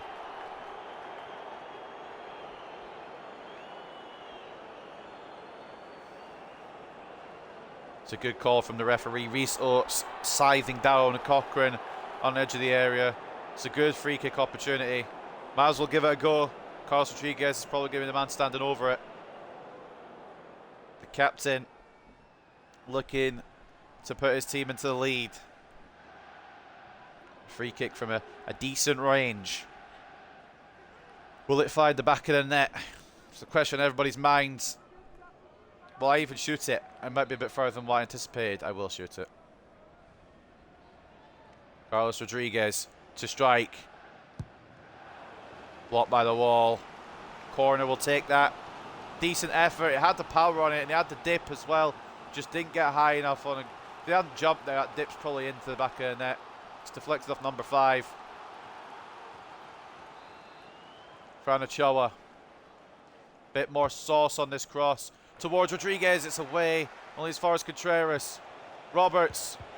Blocked by fucking Rodriguez. Are you kidding me? This game can't give me a break. Carlos Rodriguez blocks a shot from Roberts that may well have been going in. Contreras gets dispossessed now. It could be a Mansfield counter-attack if we're not careful, but Cochrane gets it to Moffat. Oh my days, this game. Doesn't want to give me anything. Fran Ochoa, down the left. Inside, Harry Howell. Saved by fucking Bonavie again. Will you go away, mate? Johnston for Johnson.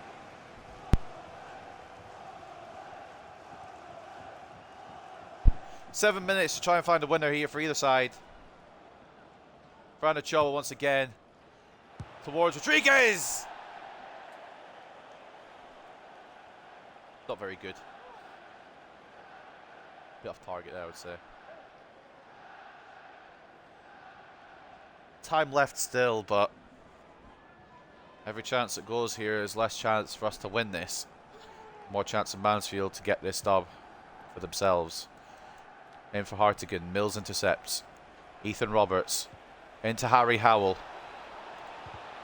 Tried to find it on one more to fucking Carlos Rodriguez, but it was good closing down again by a defence that's been solid today. I've got to give credit to Mansfield. We're moving it down this side now with Rob Clark, former player. Gets the ball in. Galloway should be able to clear up, just making sure it goes in the right direction, because sometimes you'll just get robbed of possession even when they try to run the right way. Moffat did a bit of running here. Knocks it to Cochrane. Rodriguez. Mills making the move forward.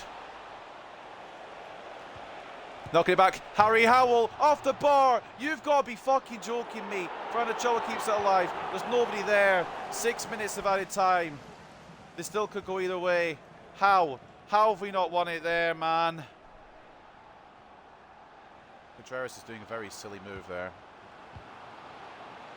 Poor touch from Maris means we get away with it. Mills tries to knock it back out to Moffat. It's going to stay with Mansfield here. Cochrane loses the ball. Contreras wins the ball.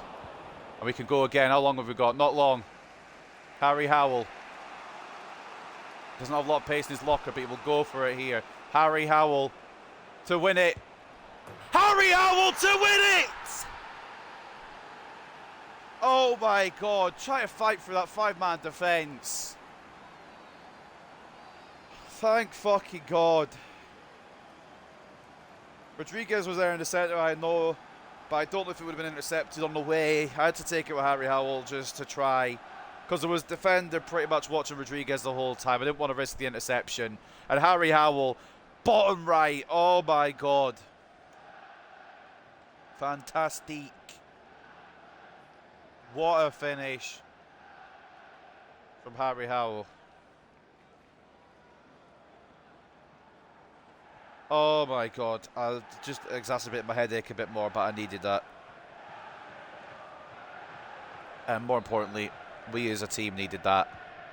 Harry Howell limbs at the death. Oh, you'll love to see it. You absolutely love to see it. Oh man, if we dropped points I would have been upset, but we didn't. And it's a man who I still have a lot of respect for. I don't know if he'll be here after this season, unfortunately, but man, I still really like at this club. Harry Howell to wrap up the 3 points very late on. We're gonna have to watch that back again, the limbs. I'm sorry if I yelled and it deafened anybody. Fran Ochoa getting the equaliser with a big assist from Rodriguez. And then Harry Howell just saying, fuck it, we move, and just banged it in. Bonavie very unlucky not to keep even a clean sheet. Let's watch those limbs again. Harry Howell, not known for his pace, did have Rodriguez as an option, didn't want to risk it, thought this is now or never, this is my moment. And it was a very good moment. Made me bloody yell. Just had to arrow it away from the goalkeeper, which he did perfectly. And he wins us the game. The Limbs at Field Mill. A bit under the weather recently in terms of form, but thank God we needed that. And we deserved it as well. 59 to 41 in terms of possession, 13 shots to 7, 4.4 expected goals to 2. The shot accuracy isn't great, but I've got to remind you that a lot of those are blocked rather than off target, so it's not as bad as it looks. I'm not counting blocked as off target, by the way. I'm counting blocked as part of the shot accuracy. But I mean, you can count it how you want it. The game doesn't, but I do, so that's the way it goes. 4.4 expected goals to 2. It was just a matter of when rather than if, and I didn't know if it would happen, but it did happen. Off the bench, Harry Howell. Perfect from him. Douglas Moffat even put in another class performance in. This guy, and I know there's better left backs out there on the market. I know we could buy better left backs, but I don't want to. I really don't want to. He was right back for a long, long time in this team. We moved him to left back because we brought in a right back. He's transitioned without a problem. In fact, he was left-footed in the first place, so it's even better. Fran Ochoa, electric down that wing all day long, got the goal he deserved, and maybe that'll get his confidence back into shape as well. Carlos Rodriguez, 2 assists, always contributing. If he's not scoring, he's setting them up. The Peruvian Prince with an 8 rating. Rafa Gomez on his debut, solid as well. Contreras, Cochrane, a lot of players having good ratings today. Duncan as well, 6 shots his goal, 5 saves, only 1 conceded. It shouldn't have really been conceded, but I'm not going to blame him for that one because we ended up winning. And then the man of the moment, my personal man of the match, just because he won us the game, is a goal for Harry Howell to win the match. 7.3 rating. Happy fucking days. Diop, not a great of debuts, but what can you do? He was tired to start with. I just wanted to see what he could do on his debut. Good game. Very late winner. We'll take that. Stop playing this crap and get on Paladins. I'll be on later. I'll play Paladins in a bit. Once I've done my stream, I'll be on to play. Plus, Paladins is crap, so I can't go off crap to go on more crap. So much was expected from Diop in his first game. Didn't really live up to the billing. Well, I mean, he was tired. To be realistic, we'll give him a bit of time.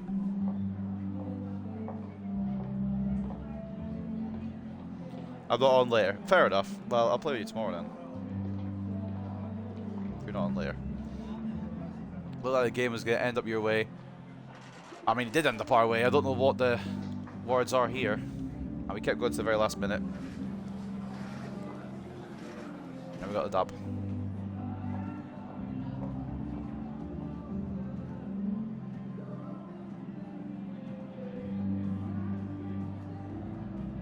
When we beat Mansfield the first time around, but it was a lot easier than that. More quality from us than from them, ultimately.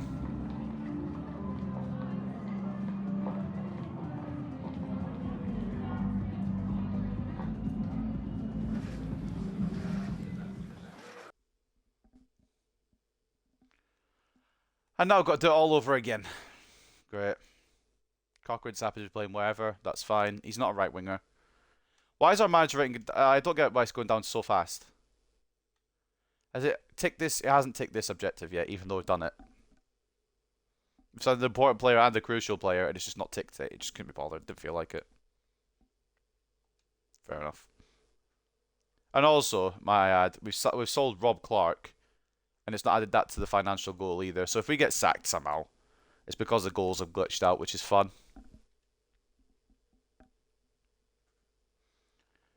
Rodriguez transfer offers. Someone's decided, oh, let's actually go in for him. And it's Nottingham Forest. Could reunite with Jean-Paul Sarr, to be fair. But I'm going to have to close that idea down. Do they not have any other strikers at all?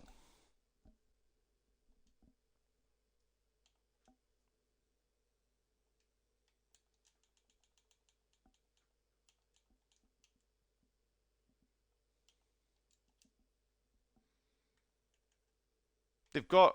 Oh, I see the problem. They've got Sam Surridge still. There's a reason they want another striker. Not an awful team, to be fair. See if they've got any regens we could steal. Probably not. Well, we can always get John Paul Sarr back, but we don't need to.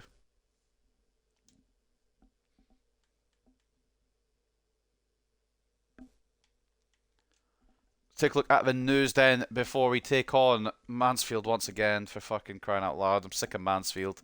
I thought I'd escape when I escaped League 2, but then they came up with us. Hartlepool repeat triumph over Mansfield. The victory sees Hartlepool United complete a league double over Mansfield Town this season, having already beaten them earlier in the campaign. And two of the teams fighting to get to the top of the table met, and it was Hartlepool United to emerge victorious against Mansfield. I love Mansfield are looking to get to the top of the table. I think they're just looking to survive relegation, to be fair. The win will be a springboard to get off on a run of form in order to close the gap at the top. And Howell's dramatic late goal. Very dramatic late goal, and very late as well. Howell snatched a win for his team against Mansfield Town with a dramatic late goal. Hartlepool United 2-1 up. And he's got me. Well, he'd been my team of the week anyway.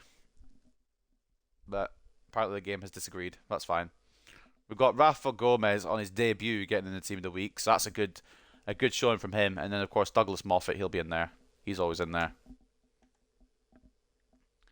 And Clark did have his debut, but did not do great. And it's just saying he's in line for debut again. Mansfield Town supporters have even more reason to look forward to today's game, as it seems their new signing could make his debut. Rob Clark arrived from Hartlepool for a fee said to be in the region of 470,000 and is considered to be a key addition to the squad. Clark has yet to make a competitive appearance in Mansfield Town, even though he just played.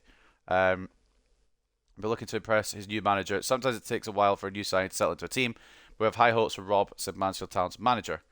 I'm sure he'll adapt quickly and deliver the performances we're expecting from him. I hope he does. I hope he succeeds, because he was never going to get into this team, unfortunately. Also, I forgot to check the Mansfield players' ratings last time around, so I apologise for that as well. But pretty much, you know how they did. They got a goal, and then we won. That's all that matters. All that matters to me.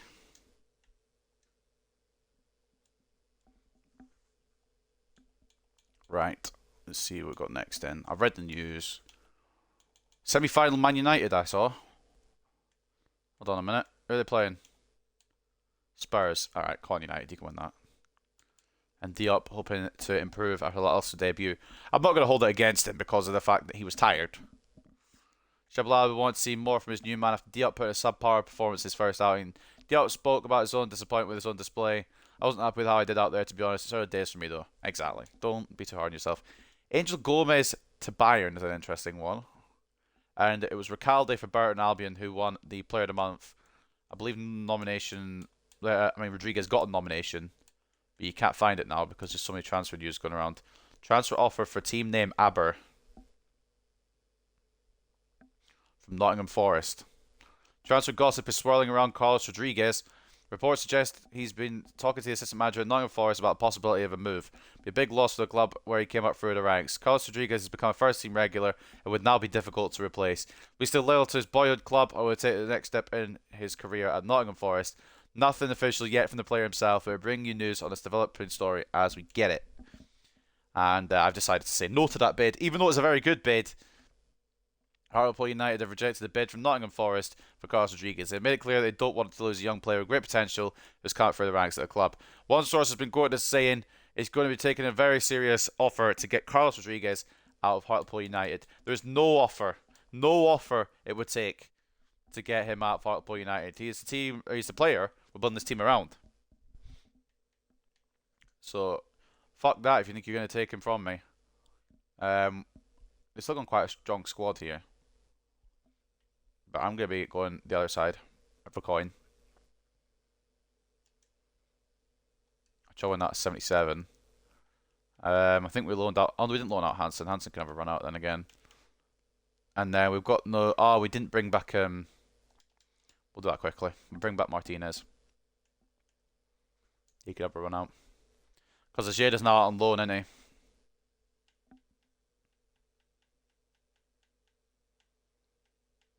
Yep, he's at Juanawawa.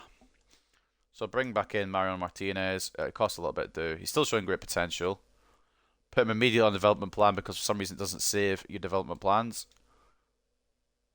And then we'll give him a game against Mansfield. And it's going to tell me that he's back from Valladolid, which I know because I did that.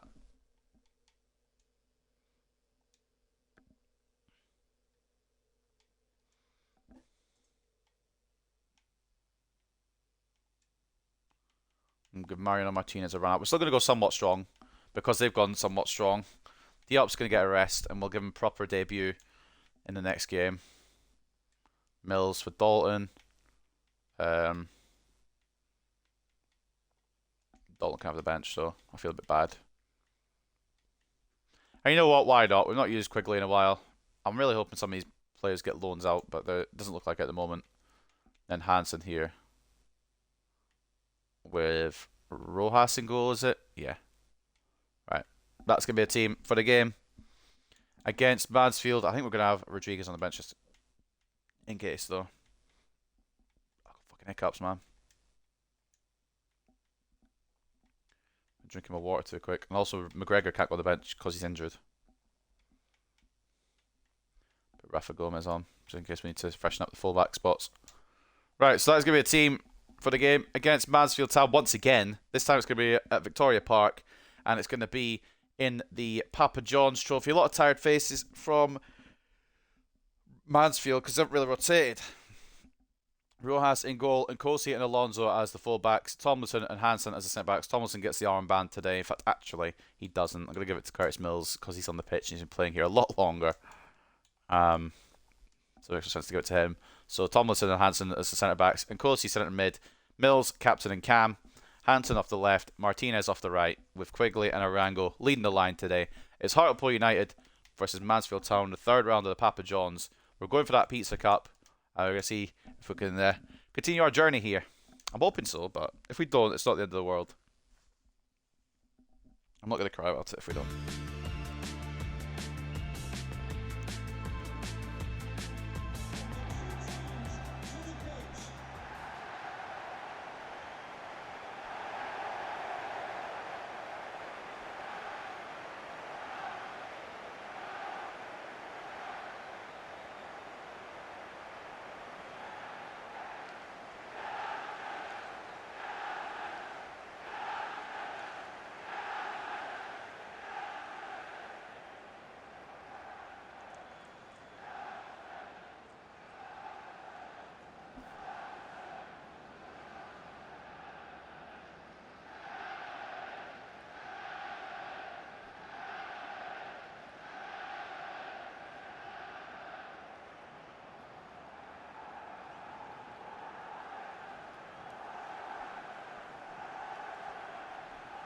Quite a bit of rotation here. Some players we haven't seen in a while. Quigley I really wanted to work out, but if he's not going to get a loan, I'm probably just going to sell him on.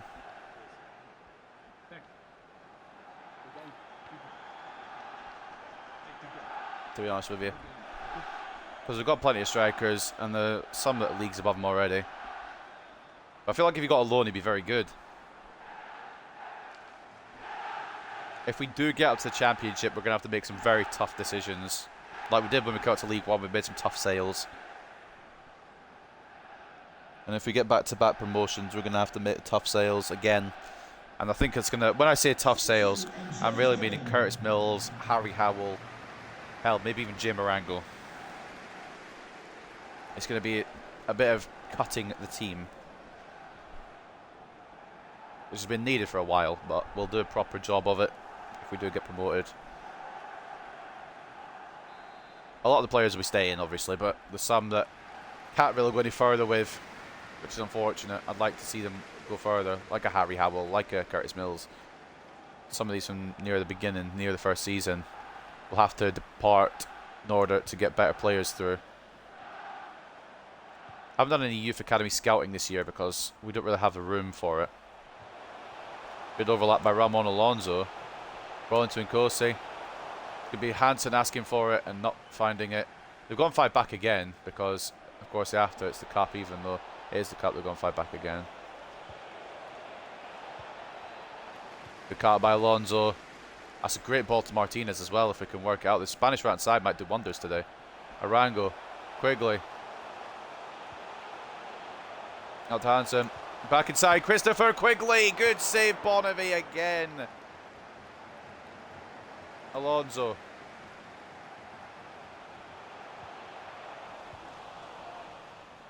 Christ almighty. Been a lively opening to this game.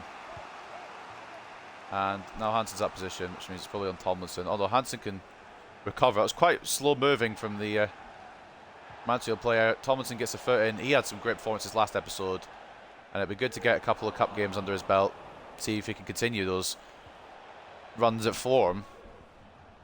And if he keeps playing well, maybe even break into the first team for a little bit.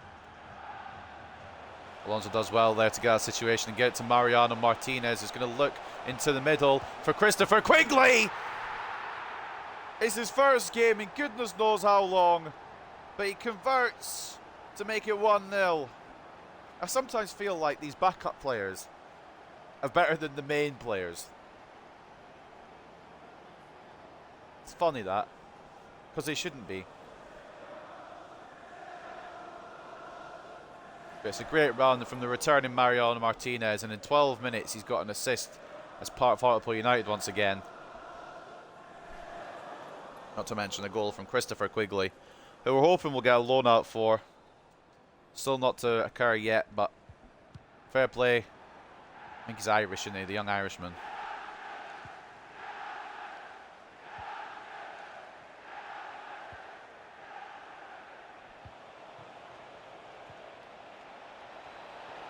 It'll be an instant equaliser if we're not careful. It will be an instant equaliser because defending is a myth.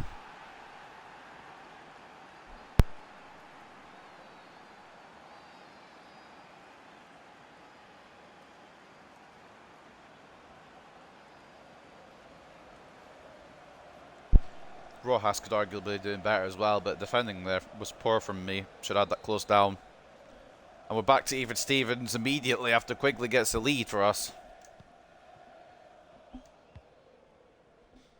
1-1 now. Here at Victoria Park.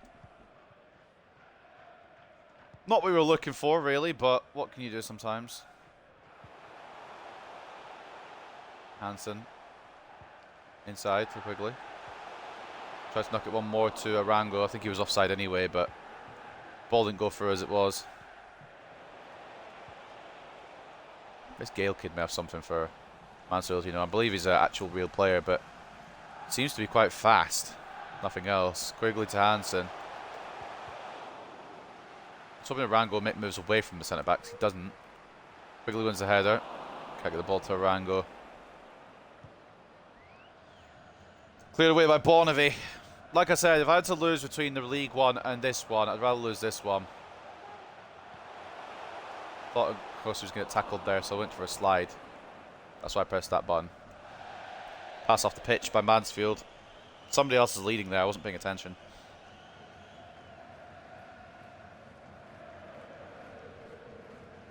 Options, please. Thank you. Mills. Getting pressed. Was meant for Mariano Martinez, but can work to Alonso. That bounces to Arango. A bit lucky with the bounces here, and there's the luck. The end of the luck. Clark makes the interception. Kaler done. I didn't realise he was starting.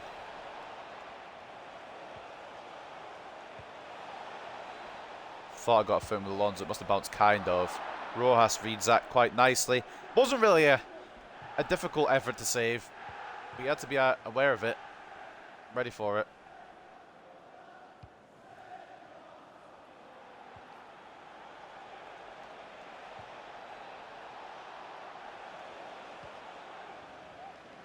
Ramon Alonso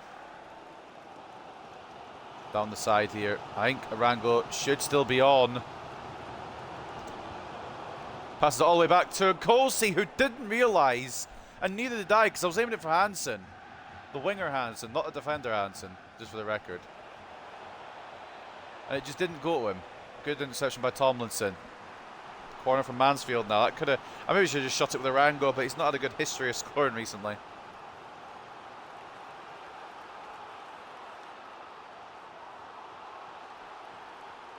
Mansfield looked to deliver this in. In fact, actually, going short. Should have known because they did that in the league game.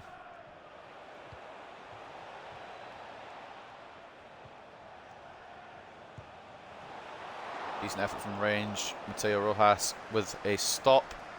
It'll be Ramon Alonso to bring it away. Martinez tries to take it round Johnston, but just runs straight into him. And now I can't get to Alonso. There we go, finally. As soon as the ball's played away. Hansen cuts out the back heel pass attempt. And Kosi. I mean, it looked obvious where I was going to go. Even the defender knew I was going to go there before I even decided to go there.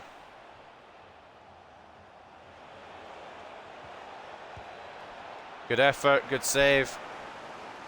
Really needed Alonso there to figure that out, but he wasn't there to figure it out.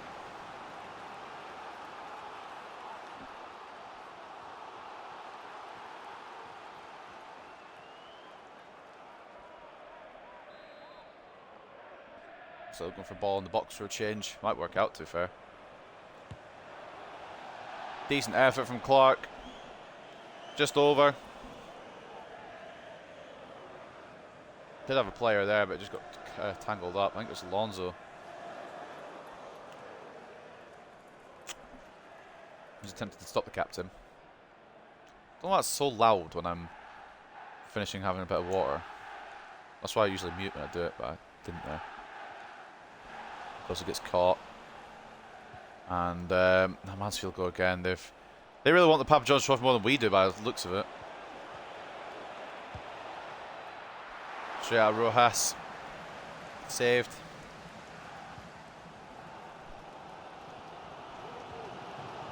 Mills to Martinez.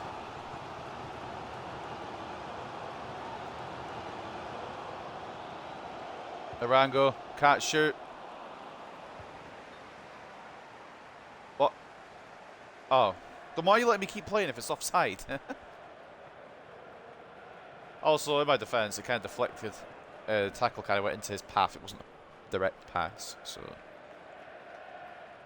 can't really do much about that. Barnaby got a free kick now.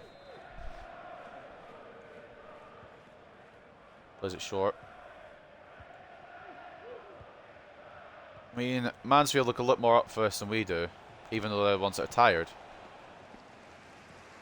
I suppose we're more focused on just trying to get to the championship than winning a pizza cup. Oh, I've tried to ball roll there and it's not done it.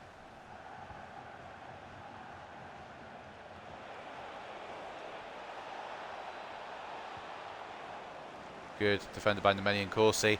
See, I was going to try to clear it though. It doesn't let me, so it'll be a corner from Mansfield instead. That's exactly how it should work.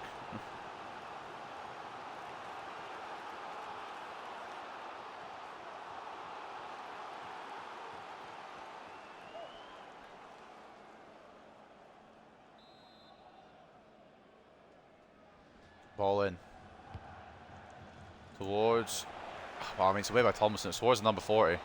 We'll get it clear for the break.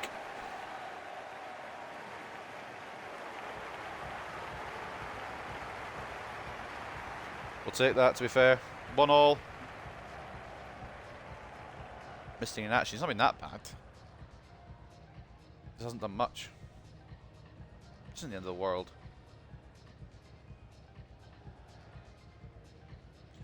Wouldn't say struggling. We are on the back foot, but I wouldn't say struggling. A bit mean to say struggling. I think we're doing alright. Could be doing better, obviously. It's 1-1, but still. At the break then, it's 1-0 to Stoke over Gillingham, 1-0 to Salford over Grimsby, and 1-0 to MK Dons over Crawley Town. And at the moment here, it is 1-1.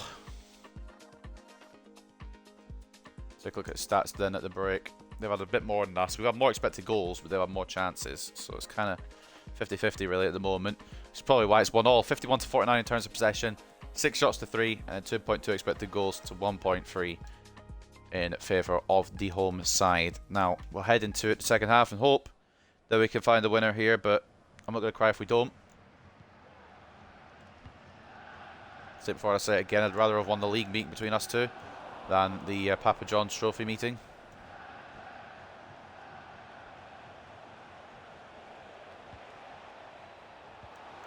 Good rebound, Kosi, but we're not going to keep on the pitch because, God forbid, I make a tackle and actually win the ball.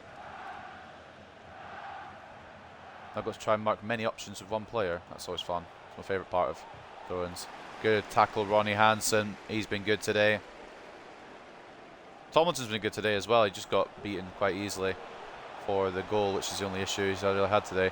Martinez, try to find something. It wasn't the greatest of balls though. Straight at Bonavy. Killed on the target and set to behind Kosi. It didn't go in the direction I wanted it to. So now Mansfield have the ball anyway. Wilson's to Spurs. I don't even know who that is.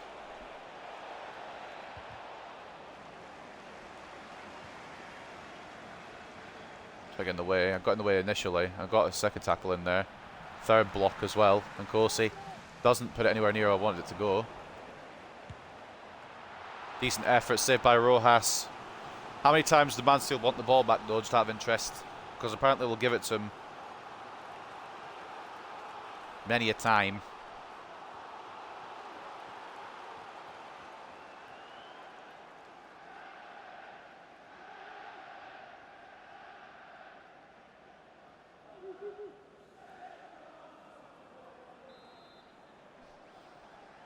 Ball in from Hartigan. It's not actually going to be a ball and it's going short again.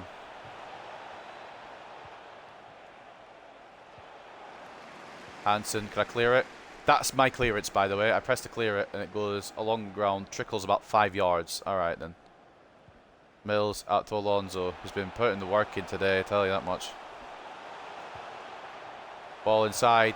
Why not? Why? Right. Someone figure this one out for me, because I'm confused. Why would it not lock onto the guy who's more obvious to get it? I believe it's number 35. Is that Quigley? 25. Yeah, 35. Why would it not lock onto Quigley here instead of Nkosi? Well, that would make more sense just to lock onto the guy who's probably more likely to get it. Now Mansfield have a chance again, and there's no Alonso to sort it either. Kaylor, I mean, Rojas, if you could dive any further the wrong way, that'd be fantastic.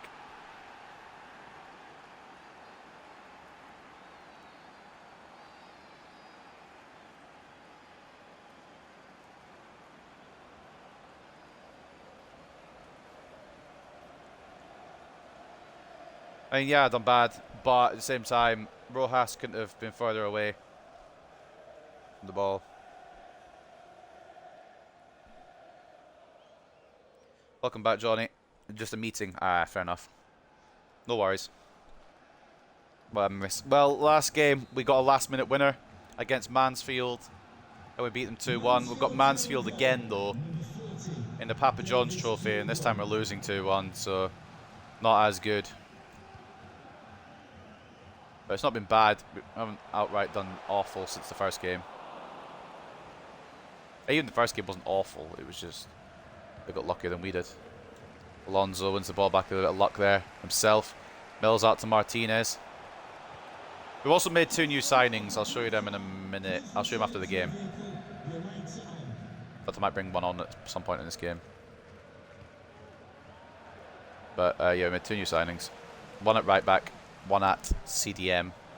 It's not where I fucking passed it. Please, game. Respond. Not far off again from Mansfield. They've been pushing us hard here. Am I going to bring on Dalton? Yeah, I'm going to bring on Dalton. How long am I streaming for? 2 more games after this. So probably about another hour and a half. Maybe an hour. I don't know. That kind of time frame. So 2 more games after this one. I'll do 5 games per episode, and this is the 3rd one, so.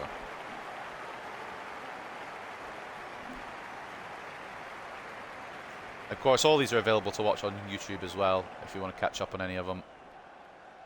I'll get the link after this game, if you want to go sub to the YouTube. Hansen. Doing very well under pressure. Quigley. Mills. Just got... How many fucking defenders have got back? Again, how am I meant to break through this? It's exactly like the last game. I mean, we just played them, to be fair. Oh! Tried to get to Quigley, but Bonnaby read it. I think some changes might have been made very soon. It's a very rotated team, and I'm just not winning the ball with anyone for whatever reason. Yeah, we're going to make some changes. Something's not working, and I need to figure it out. Cochrane comes on as well. And... fuck it, I guess Carlos comes on. Didn't really want to have to use him in the Papa John's Trophy of all places, but why not? If he's there, use him. Could try and keep him fit for the Millwall games in case I decide to use him, but haven't decided on that yet. These back heel passes, that's not Mansfield, is it? Don't get me wrong, I don't watch a lot of Mansfield games, so I don't think they've probably ever done a back heel pass in their life. Hansen tries to do enough to get it away. Isn't going to work on that occasion. Ball in. Saved by Rojas. But yeah, I don't think I've ever seen a Mansfield player backheel the ball in my life. What the fuck is that? I've not done that. Good save again by Rojas. I've not done that with the ball, by the way, with Martinez. I don't know what the fuck this game has a mind of its own for. I can't even throw it to the player. Fucking hell, this is gonna be a grind. Never mind, it's just gonna be played through my defense. Another good save from Rojas. He's really keeping us in the game just now. Quigley, Arango, please be onside, mate. Please, I beg. Back into Quigley. Off to Dalton. Quigley, just anyone. Thank God. I don't care how it's scored. It's scored.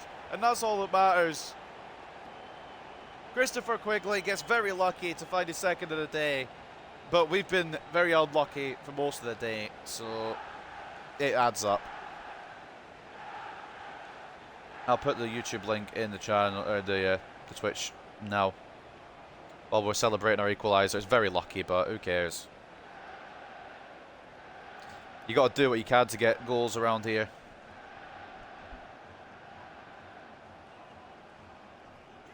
Double change now. Mills and Arango coming off. Cochrane and Rodriguez coming on. Try to get a last push. I don't really want to go into a penalty shootout, if possible. Knowing me, I'll probably end up losing instead now I've said that. Defending today has been average. Cochrane cuts it out. Poor pass to Hansen though. Gossi wins that. Gets caught.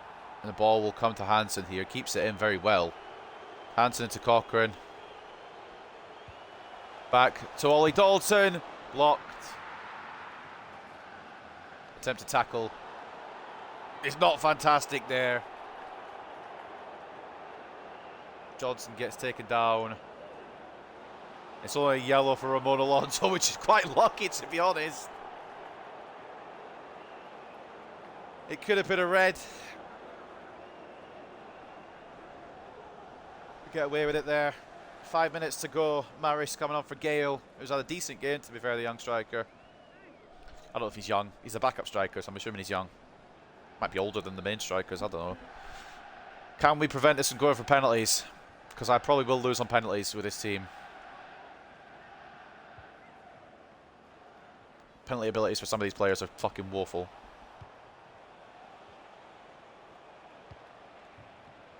Gossi cuts out the pass.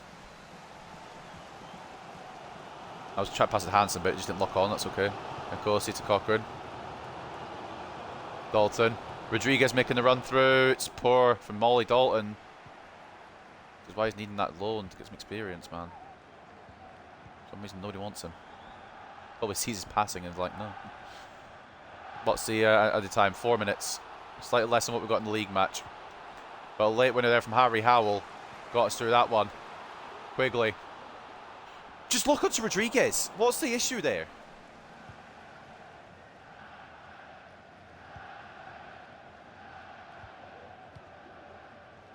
Bollocks. Bollocks.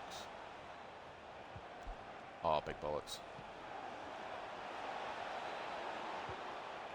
Of course, he could tackle. I think we'll have to just rely on penalty shootout, boys. It's going to come down to it.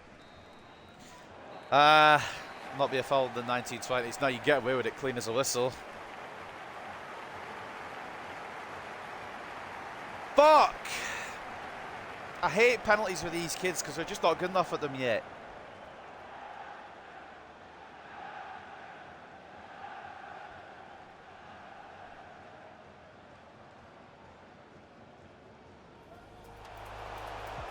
Well, we go to penalties. This is the stats at the full-time whistle, so I don't know if we deserve to be in the penalty shootout.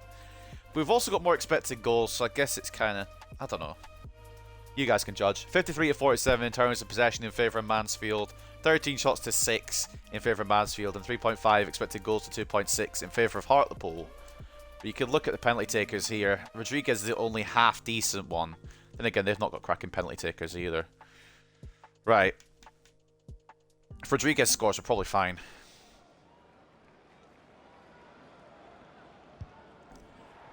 Good penalty. Good penalty. Kaylor Dunn from Mansfield. Saved by Rojas!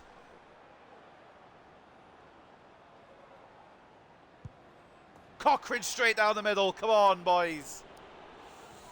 Reed. Rojas again!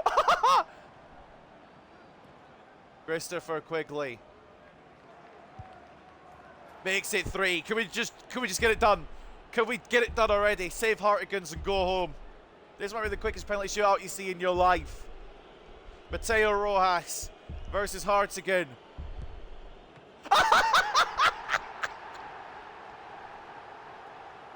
Alright then. What was I worried about? Mateo Rojas saving every penalty. Or Hartlepool even scoring every penalty. The perfect penalty shootout. Alright then. That's not what I expected from that penalty shootout at all. Oh, beautiful. Rodriguez, Cochrane and Quigley trusted to score the penalties. Mateo Rojas trusted to save them, and he saved all 3. I thought you said you hated penalties. I do. They never usually go that well. I don't know how I'm about to guess every single time. Oh, man. Yeah, I usually hate penalties, especially on player highlights, because whenever you do them on highlights, it always feels like the goalkeeper's going to save them whatever way you go. But my God, fair enough, boys. I didn't know Rojas had that in him. Well then.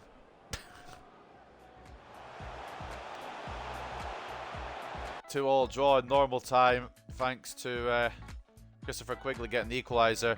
And then the deciding penalty save again. Hartigan versus Rojas. Not nearly enough on the penalty from their number 5. And Mateo Rojas saved all the penalties. All 3 of them. Madness. I mean, it's only a Papa John's trophy, but that's a big, big performance.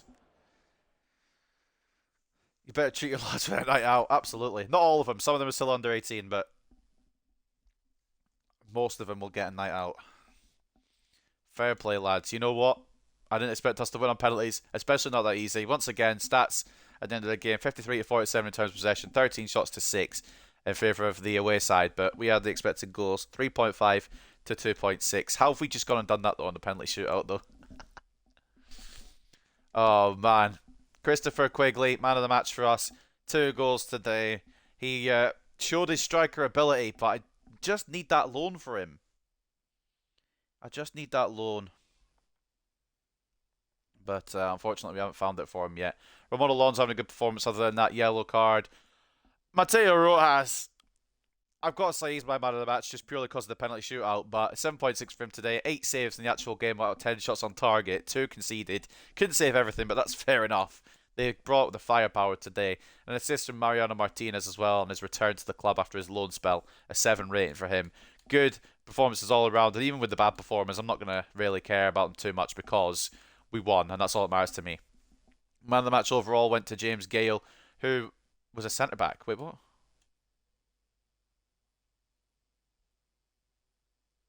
Was he not? Hold on. I'm going to have to go check that. But I swear he was playing up front for most of the game. He got a goal anyway at 8.5, alongside Kaylor Dunn, who also got a goal, got an 8 rating. Bonavie not doing nearly as good as he did in the league. 3 shots on his goal only. 1 save, 2 conceded. They had 10 shots on target on our goal. We had 3 shots on target on their goal, and we've ended up scamming a win. It's a bit of a smash and grab, really. 2 assists from Lewis Reed with a 6.9 rating as well. To be fair, we did rotate a lot. But so did they. And I wonder if they brought Rob Clark on, would it change things? I think he's still on the bench. It wasn't even picked for the bench. But anyway, we've got away with it somehow. Smash and grab in the Papa John's trophy. With MK Dons and Stoke also winning their games. Grimsby and Salford will go to penalties as well. We'll find out down the line what they did. Beautiful. game against Mansfield Town was tense from start to finish, and then it was the added drama of penalty shootout. What did you make of the game and how plays are you that you went through? I mean, we got there in the end. That's all that matters. Lads are getting a night out.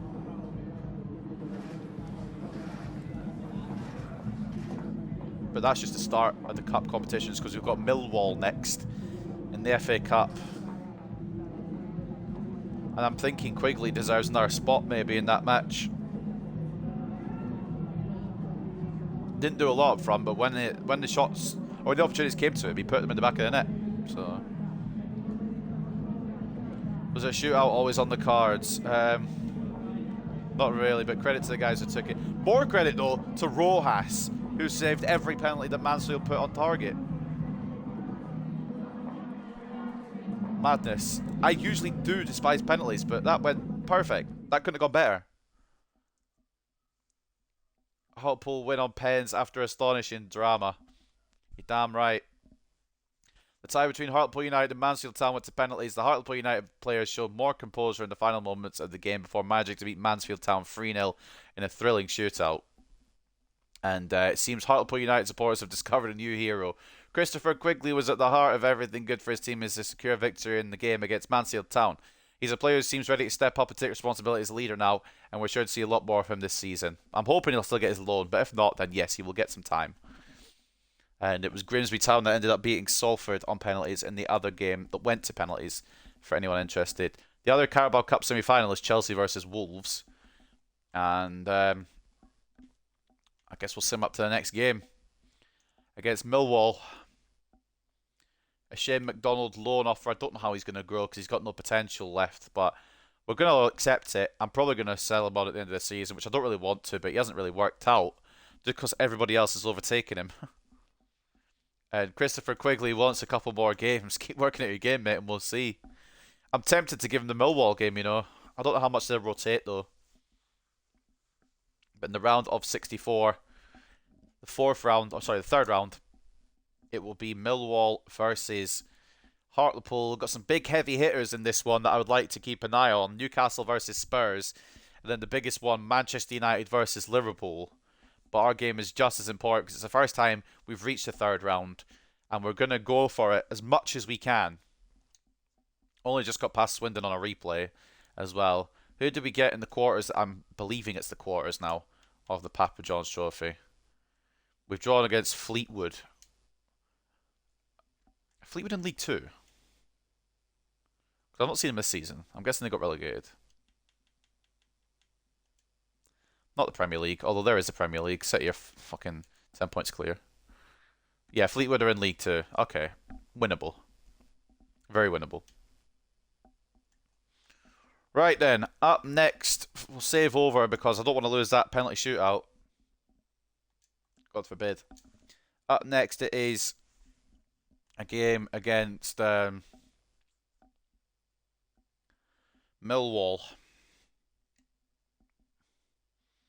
And I'm ready to go for it again. Quigley definitely going to get a chance, I think. Oxford lose to Rotherham. Birmingham City lose to Fleetwood. And the Team of the Year nominees for the forward shortlist: Nkunku for Leipzig, Raspadori for Leipzig, Nunez for Liverpool, and Mbappe for PSG. Of course, Mbappe once again winning the Ballon d'Or in this career mode. No surprise there. And Man United and Liverpool in the FA Cup. Third round, by the way. That's going to be big. That's the only goal news I'm going to have on. And we'll sort a team in a minute. We're going to stick with a strong outfit just there and then change as we need to rather than the backup team. Ah, United and Liverpool aren't playing at the same time as us. That's a painful... Well, it's fine. I don't know if that's Millwall's rotated side. They've got a couple of starters I think I know of there. Alright. Quigley starting though. Quigley deserves it. He's going to start alongside Rodriguez. It's a big opportunity for him. Duncan gets swapped for Rojas. Rojas' heroics give him another chance in goal as well. We're bringing new signings, Rafa Gomez and Malik Diop as well. We're going to go slightly strong, but we do have a game against Stoke soon, so we're going to have to maybe rotate a little bit as we go throughout the game. And Kosi on the bench.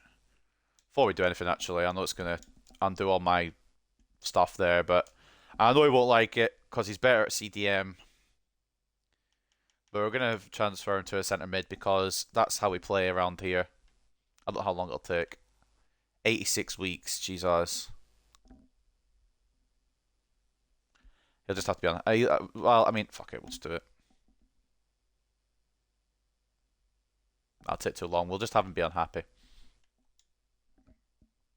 Be fine. The white takes 86 weeks though. I'm confused on that fact, but it's fine. We move. So we'll switch the team about again because it reset. Quigley gets another opportunity. Deserves it. Palacios, yes. Rodriguez, yes. Roberts, no. We're going to give Martinez another run out. But Roberts will be on the bench just in case.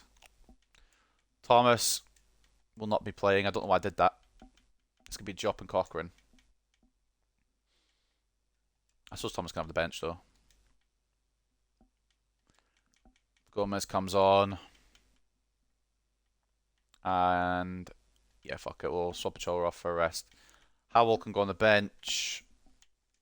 And Alonso can go on the bench too. So that is going to be a team for the game against Millwall in the FA Cup third round. We've not gone too weak. We've maybe moved a couple of players around. Quigley earning himself another chance at a bigger team, I guess. A bigger team than what we just played, because Millwall are in the Championship. Granted, they're in the relegation battle, but they're in the Championship. But Quigley impressed me against Mansfield. Never gave up. Never backed down.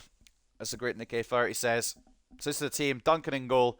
Moffat and Gomez as the full-backs. Galloway and Contreras as the centre-backs. Diop, centre-mid. Cochrane, Cam. With Palacios off the left. Martinez off the right. And then Quigley and Rodriguez up front. With Rodriguez captaining the side. At the Den in Millwall. It is Millwall versus Hartlepool. Let's see if we can progress to a record fourth round. It might not be a record in real life, but in career mode.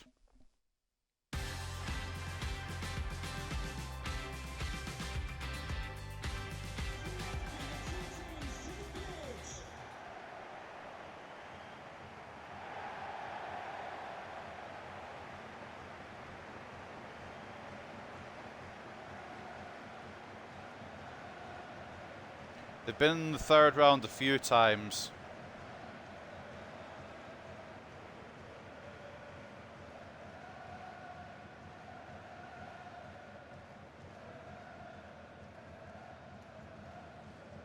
I believe they've had one fourth round as well. So if we were to progress, it's been done before. Rodriguez, the man to look at. But of course, Quigley doing very well as well. Got two good strikers up front. So if it's just going to be a case of having to outscore the opponents, then that's going to be the case. I mean, it's always the case of outscoring the opponents. That's football, but you get what I mean. Like, if they score 4, we're going to have to score 5. I think we've got the strikers that can do that.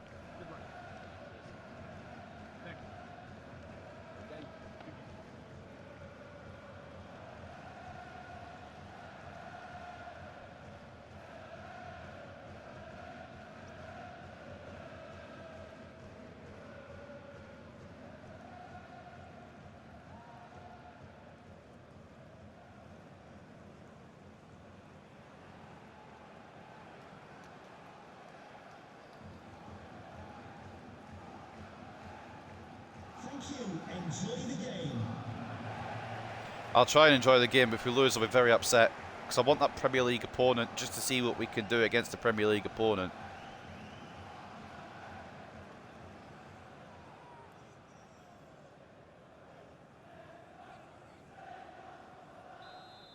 Are these guys going to be in any competitive shape as well after that night out, after the penalty shootout?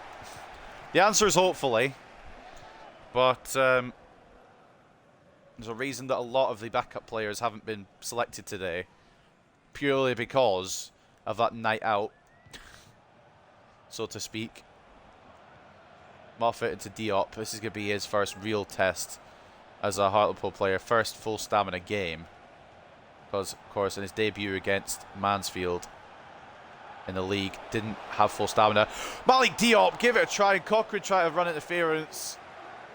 Didn't work out though. It would have been a foul against Cochrane. Diop. We're hungry for more FA Cup progress here, especially seeing as whenever you lose the FA Cup, even if you're a League 2 club, your manager rating skyrockets down. It depletes so quickly. Contreras, we're up for this though. We're ready to go. Diop. Millwall struggling in their respective league. We're kind of struggling in our respective league at the moment as well, but that's not the point. We're in the playoff places. They're in the relegation places of the Championship, so we're kind of nearly in the same situation. Ball in to Fleming. We play back out. Moffat gets somewhat of a touch to it. Honeyman gets tackled. It should be brought away by Hartlepool on this occasion, and Moffat was definitely needed today. He's a big game player on the big game stage. Malik Diop got the pace to run through. Does also have the opportunity to play it to Quigley, which he didn't directly do, but it did find the Irishman. I need him to go further forward. We're going to wait until he moves back forward a bit. Seems to drop him very deep. Diop. Palacios. Back to Diop. Rodriguez. Quigley. Oh, tried to knock it to Diop again. Galloway. Heads it down. Diop. Why won't it let me switch to Diop? What the fuck is this game? Moffat, good read. Why not go all the way? Why not give it a go? It's a good read. I mean, he's left back, so the shot was never going to go in, but you got to respect the effort. We've come up the gates firing.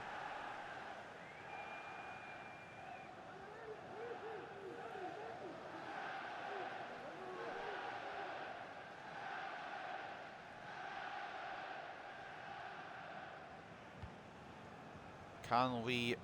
I mean, it's not really do the unthinkable because they're in a relegation battle in the league above us that we could be going to. We could be swapping leagues. It's not like we're playing against Man City. That would be the unthinkable. This is very possible.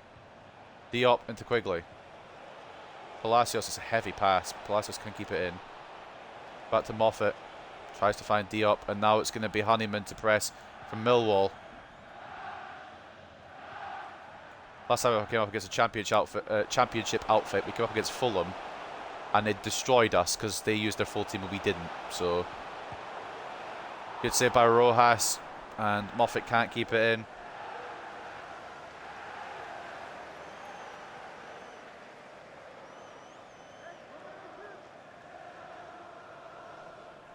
Corner Millwall. This is going to be a close one, definitely. We have to be on our fucking grind today. Good header from Quigley. It's really showing why he wants to be a part of this team. And maybe if he goes out alone and grows very well, he will be part of this team. Like I said, it's not all about rating. If you're on form, you'll get the games. But rating does help. Diop into Cochrane. Martinez now. Spaniard going to try and cut in. He does cut in. Carlos Rodriguez attempted to be fouled, but it was a good interception. Rodriguez was the target, didn't get the ball. Moffat closed it down. Can't prevent it from going for a throw. Moffat is bloody everywhere on that left-hand side, man. Very good defender. Very lucky to have found him in the academy. Same, I feel the same about Oliver McGregor as well, but now he's got a broken tibia. I don't know if his potential tag will work out. Quigley. Rodriguez does have room here, and it is the top scorer in League One, bearing down on the Millwall goal. Carlos Rodriguez forcing a good save out along.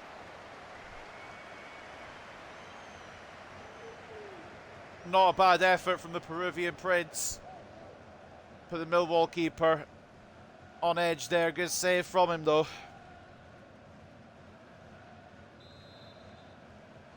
Ball in. Palacios. Bit heavier towards 6'6".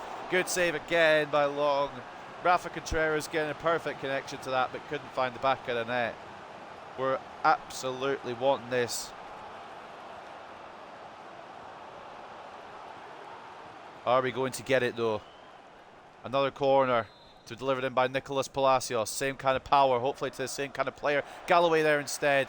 Martinez picks up the ball on the edge of the area. Cochrane going to try and find the room to shoot. It's closed down and brought away. Hopefully not countered on us here. Gomez has a decent amount of pace to just kind of prevent it. And he's got decent defending apparently as well. Good tackle, but nice that position. And Millwall could come here.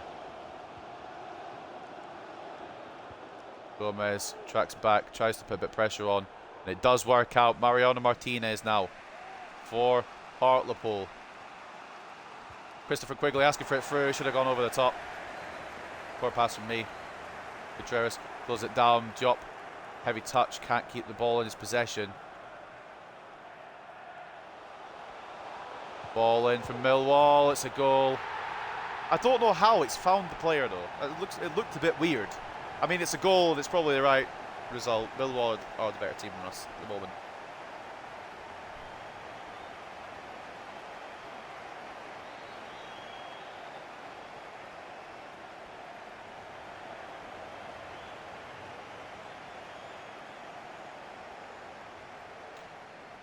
I mean, it's unlucky. It's a decent finish. Duncan could be doing better, I think. But it was quite fast.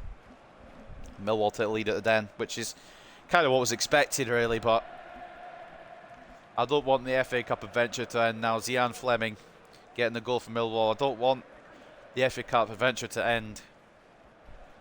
I want it to continue for as long as we can. Obviously, I don't expect us to win it. Don't get me fucking wrong. There's no chance we're getting an FA Cup in Season 4 while we're in League 1.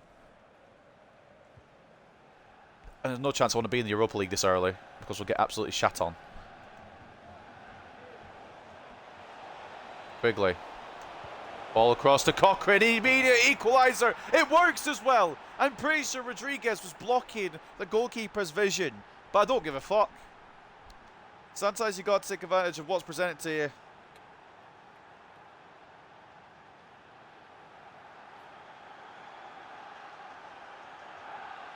It's a great finish. I think Rodriguez was a little bit of a interfering with play kind of person there, but we move. It's still a fantastic finish from Jack Cochrane. Don't get me wrong, I'm not taking anything away from the finish. But I think Rodriguez interfered with play a little bit there. 1-1 immediately after Fleming gives Millwall the lead. It's an equaliser from Jack Cochrane. And now we're ready to go. Toe-to-toe with one of the teams in the Championship. Again, they are struggling, so I don't know if they'll even beat us here today. I'm hoping they don't, obviously. Moffat nearly playing the man on side. I might actually be playing the man on side with this trailing leg, as you can see at the bottom of the screen, but the ref has said offside, and I'm not going to go against it, because if that's onside, it might be a goal for them. Gomez, Galloway. Now back to Gomez. Gomez has slotted into this team perfectly. I don't know if he'll overtake Alonso as the starting left back, or starting right back. Quigley could be in here. Oh my God, Christopher Quigley! He's so good. I don't know why he's so good. He's 64 rated, but he can sniff out a finish from anywhere. And I mean, if he doesn't go, I have to bring him into the team, surely. I have to bring him into more games. It's a good pass by Martinez. It's a great through ball from Rodriguez. We ain't taking anything away from that through ball by Rodriguez. But Christopher Quigley has a knack for finding goals at the moment. And while he's on this purple patch, while he's on a great run of form, I can't drop him, and I won't drop him. It just means Achille Blanchard, Harry Howell, both of them are going to have to work harder. Blanchard not really had much of an episode today so far. Howell has got the winning goal against Mansfield in the league at the very last minute, so he'll probably get maybe a game next game against Stoke. But I don't want to upset Blanchard because he's had a decent season as well. It's just we've got so many attacking options, I don't really know which ones to go for at the moment. It's away, ironically, by Millwall, but they were in our area attacking. Quigley lost the ball there, tried to find Rodriguez again. Will there be another chance before the break from Millwall?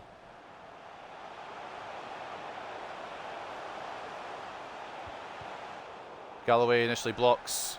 Gomez can't get it away. That should go out of play. It doesn't. It stays in. Bennett's done well. There's a shot in the side netting from Mason Bennett to end the half. A 2-1 lead for Hartlepool at the break after going a goal down. Goals from Jack Cochrane and Christopher Quigley have put us back in the lead. Well, I said put us back in the lead. We were never in the lead. Have put us in the lead here at the Den after Fleming put Millwall in the lead. A good burst of goals at the end of the half there. Quigley's really, really shining at the moment.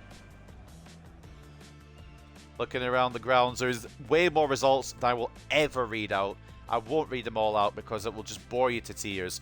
But these are the results. We'll just scroll through them slowly. If your team's there, then I hope they're winning. If they're losing, then I apologise. Birmingham beating Everton's a bit of a big one. I also saw Coventry drawing with Man City still at the moment. In fact, they're not all playing. I might as well read them out because not everyone's playing on this list. Coventry drawing 0-0 with Manchester City. 1-0 to Portsmouth over Oxford. 1-0 to Ipswich over Lincoln. Rochdale leading Preston 1-0. 0-0 between Derby County and Fleetwood Town. 1-0 to Accrington over Mansfield. 1-0 to Birmingham over Everton. 1-0 to Shrewsbury, or 1-0 to Chelsea I should say over Shrewsbury, but imagine if Shrewsbury pulled that off. 1-1 between Cheltenham Town and Sunderland. 1-1 between Rotherham and Wigan Athletic. And then the rest of these games will happen later. There's a whole catalogue here. We know all these are going to happen. It's round of 64. There's too many teams to detail at the moment. Whether they happen today, whether they happen another day, all these will happen. Those two there, Newcastle United and Spurs, Manchester United and Liverpool, are two that I'm very interested in to see what occurs in those ones as well and see if there's any cup upsets along the way. But looking at the score at the half-time at the Den, 2-1 to Hartlepool, 55-45 in terms of possession, 6 shots to 3 as well, with 1.7 expected goals to 1.3 in favour of Millwall. But we are in the lead, and that's what really matters to me. Before we go in, I'm going to take a look at Christopher Quigley's stats. He actually does look quite good, doesn't he? High work rate, 18 years of age, 6 foot, fast, good at shooting. Finishing, what's it at? 73. A decent goal scorer. I really want to loan him out, but if I can't loan him out, then I'll absolutely use him. Heading to the second half here. It's 2-1 at the Den. And Millwall, I think, taking it back towards the end of the first half there. Went up 1-0. And then 2 quick-fire goals from Cochrane and Quigley. And they're now 2-1 down. An early throw-in for Millwall here. And it's half a touch there from Contreras. It's more than enough to get the ball away and give the ball back to Hartlepool's possession for now. And even if Millwall don't get relegated, then we do go up next year. I'm feeling confident with playing against them. Of course, we're making some big signings to prepare for the championship as well. We'll have an 80 overall cap, which will be quite fun to use. At the moment, we've got a 7. Oh my god. Off the post. I thought I was going way wide. That was a lot closer than I expected it to be. Millwall nearly equalised their screamer, as I was saying. We'll obviously prepare for the championship with some big signings. And like I said, we've got an 80 overall cap. At the moment, we've got 75. We're going to sign players 75 and under at the moment. I don't want to make it unrealistic and just end up signing the best wonder kids we can get. But in the championship, it'll be an 80. Good save by Duncan. It'll be an 80 cap. And then when we hit the Premier League, there'll be no overall cap. We can sign whoever we want. But I'm going to do it within reason. I'm not going to sign someone who's 95 rated in our first Premier League season. We're going to play it smart. Maybe in our first Premier League season, we'll do an 85 overall cap. And then as we go, we'll make it like more improved. I don't know. Martinez loses the ball there, trying to knock it back to Cochrane. It just went away from his feet. God forbid game, don't put me for another penalty shootout. In fact, it would go to a replay, wouldn't it, in the third round? I don't want that either, though. Good by Palacios. Is Quigley onside? No, he's not. Didn't think he was somehow, but you just don't know, do you?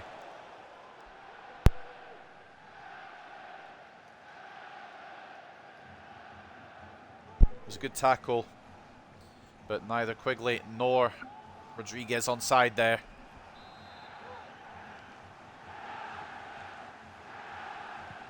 And the away contingent are loud here at the Den. The United chant breaking out.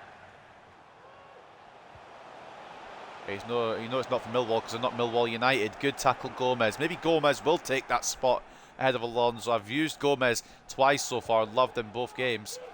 Wasn't the pass we were looking for. I was wanting to get to Rodriguez, but it worked. Quigley to Diop. Has been quite quiet again today. Not been bad though. Over the top by Cochrane to Quigley. Martinez will receive this. Back to Christopher Quigley. Trying to knock a ball into Diop. Hiccups. Every time I stream I get hiccups. I don't know why. Gomez again. Martinez. That was for Rodriguez, but it could work to get to Palacios. It doesn't. But it could have done. That's all that matters. Okay. And the next few episodes of this career mode will be quite a bit longer because of transfer negotiations and all the like. So this episode will go a bit longer than yesterday's. Well, not yesterday's, the day before's. And probably next episode, which will be either done tomorrow or Friday. Probably Friday, actually. Will be probably a bit longer as well because of January antics. See if we sign in more. I'm not necessarily going to say I'm done in the transfer market just yet. We're keeping an eye on a couple of players. Maybe another goalkeeper, but Rojas has served well, especially in penalty situations. I thought for a second they got a rebound goal equaliser. I was about to scream. I got to go, but I hope you enjoy your last 1 or 2 games. I appreciate it, mate. This is the second to last. There'll be one more game after this. But enjoy the rest of your day, man. And I hope to see you around next time as well. And of course, if you're not subbed to the channel and you want to see all the content that goes up there, the link's still there in the chat. If you have subbed to the channel, I appreciate it fully. Martinez sending these guys to the floor at the moment. I think we made the right choice bringing Martinez back and giving Ajay some time to develop on loan. I wish I hadn't had to do it at all and have them both out on loan, but Munoz got injured with a ACL injury, and I can't really just go with Ethan Roberts all season. I mean, I probably could, but stamina would play a part at some point because we're still in so many cup competitions. That's poor from me. Smart from Diop though. Palacios. Rodriguez into Martinez. Quigley couldn't get it. Pass was not done well. I need to make some changes because we've got Stoke in a few days' time, but I don't want to risk it in case it fucks us up. Honeyman tackled by Moffat, who is always there. Might be one of the best left backs I've used already, and it's still early in his career. It's a poor pass though, however, and we are going to make a couple of changes to freshen up proceedings. With Thomas coming on in the midfield, swapping Cochrane and Thomas around. And we'll also bring on Akele Blanchard. Why not? I don't know if he's going to get the game against Stoke, so we'll give him minutes here. Quigley's had a great performance again. And he got the goal that puts in the lead. But a good freshen up here from Hartlepool. McNamara for Bentley on the Millwall side. Blanchard, Thomas for Quigley and Diop on the Hartlepool side. I've got to say, Diop's not done as well as I thought he would so far, but I'm going to give him plenty of time. We're only 2 games in. That's a great ball for him from Moffat to Palacios if it works out. Ball inside to Blanchard. I was trying to knock it on one more to Rodriguez. It was a great interception. Thomas going to knock it back to Moffat. We could just pass it around the back and hold on here, but I don't want to do that. I want to push for a third. Try and, if they do get a goal back, have a goal just to rest our laurels on as well. Rodriguez, I don't know if it was a foul. It looked like a clean tackle. It was. We've got the ball back. Palacios. Oh, smart move. Nicholas Palacios into Marius Thomas. It was meant for Blanchard, but it looked onto Thomas instead. Cleared by Millwall.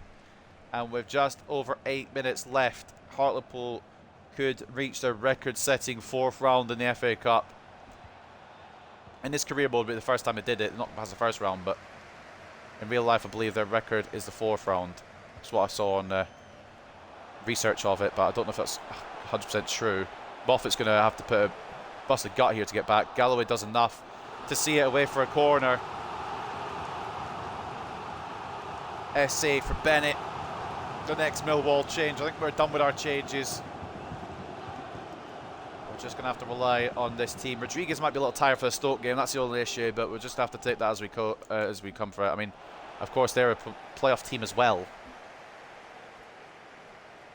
But it's probably too late to really make that change now. 5 minutes to go. Another corner from Millwall after a header from Palacios puts it behind.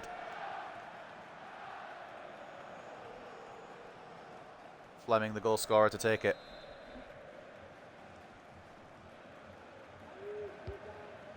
Ball into the near post. Palacios gets enough on it.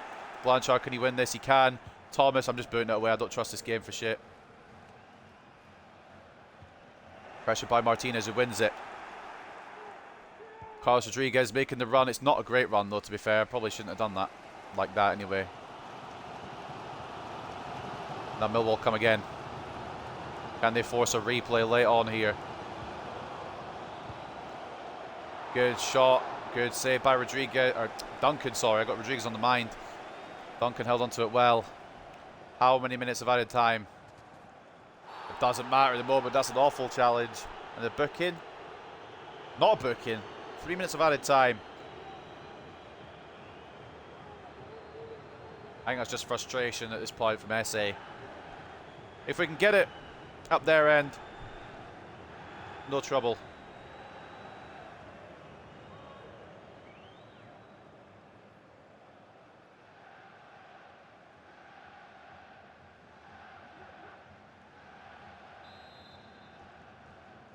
We can't, then we're in a bit of trouble. I don't like Gomez is running that far central, but it's okay.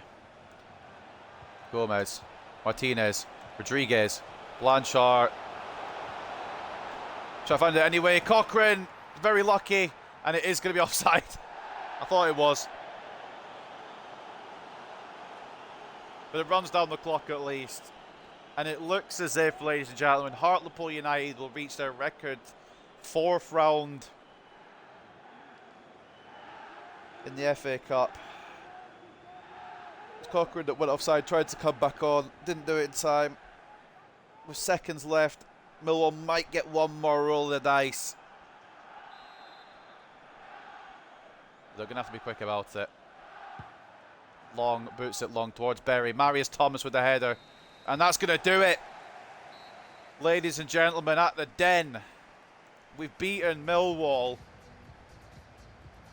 And muted applause because there's more Millwall fans here than the Hartlepool fans, obviously. But United Chads now come into the forefront. And it's Christopher Quigley who eventually gets the winner. I mean, all the goals happened in that 8-minute spell in the first half. We stayed strong, we stayed resolute, and we kept Millwall out. And Hartlepool United reached the 4th round of the FA Cup. We'll have to wait a little while with replays, etc., to find out who we're going to be playing next in the 4th round. I'm really hoping it's a big dog, a big team. It's mental to think that either Man United or Liverpool will go out of the competition before we do. Looking at the stats, whether we deserved it or not, don't really care. We weathered the storm and we got through it. 56-44 in terms of possession. 8 shots to 6 in favour of Millwall, however, and 2.9 expected goals to 1.3. But what matters here is the scoreline at the top of your screen. 2-1 win for Hartlepool. And history making as we tie Hartlepool's furthest run in the FA Cup. Nicholas Palacios, man of the match. He was causing chaos down that whole left side. Can't even, say no to that. I can't even begrudge him it because it is a great performance from him. Douglas Moffat, he's just natural at this point. It's just what you expect from him. An 8 rating from Douglas Moffat at left back. At right back, it was Rafael Gomez putting in another good shift as well. Christopher Quigley seems to be a secret little weapon that I didn't know I had until I used him. And he's turned out to be fucking fantastic. A goal and an assist from the Irishman today gets him a 7.6. An assist from the Peruvian Prince, Rodriguez, gets him a 7.5. And he set up the goal for Cochrane, I believe. No, he would have set up the goal for Quigley. What am I on about? Quigley set up himself. But Cochrane with the other goal, a 7.4 for the centre midfielder from Scotland. And a great game for him too. Logan Duncan in goal. Weathered the storm as well. 5 shots on his goal, 4 saves. And only 1 conceded. So fair play to him. Man of the match for Millwall was George Saville with an 8 rating in that midfield. Couldn't really inspire much. Zian Fleming, 7.9 and a goal as well with some decent performances around the areas. Mason Bennett with the assist for that goal. He got 7.2. I'm just going to see if they've got any regens. They had that guy, Bentley, there, but he wasn't fantastically rated at the moment. So we'll just keep going down. Is that Nana Boateng? It's a cool name. But nobody special regen wise. But ladies and gentlemen, Millwall have been dumped out of the cup by Hartlepool United. Coventry got beaten by Man City.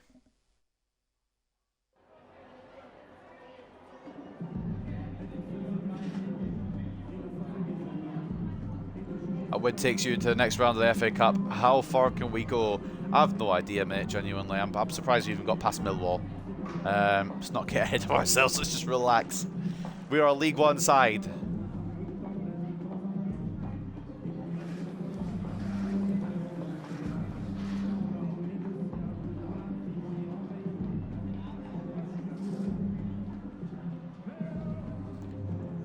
I mean, we did enough. I mean, we stayed strong in the second half.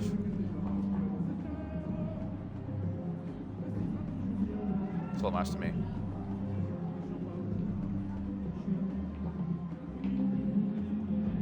He was a good presence in the midfield, but it wasn't enough to stop us.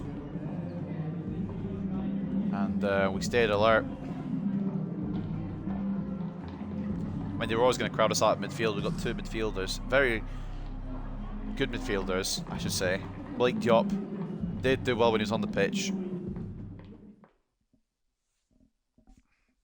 But what matters to me is that we've advanced in the FA Cup. We're in cup mode at the moment, apparently. We're doing good in the cups.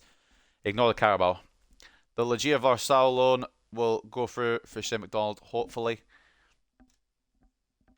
And we will advance up to Stoke, which we've got a 5-day break for.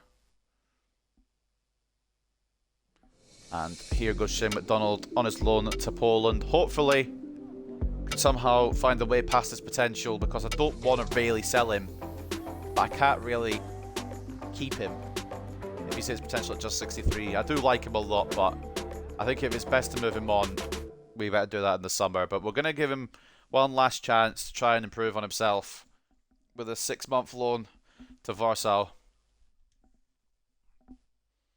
And with inbox messages, McDonald loaned out and a match rescheduled, which is now... Portsmouth has gone from the 24th of January to the 9th of May. I've never seen a longer rescheduled time in my life. 95k from the FA Cup, we'll take that. And Hugo Hansen loan deal from Başak Şehir.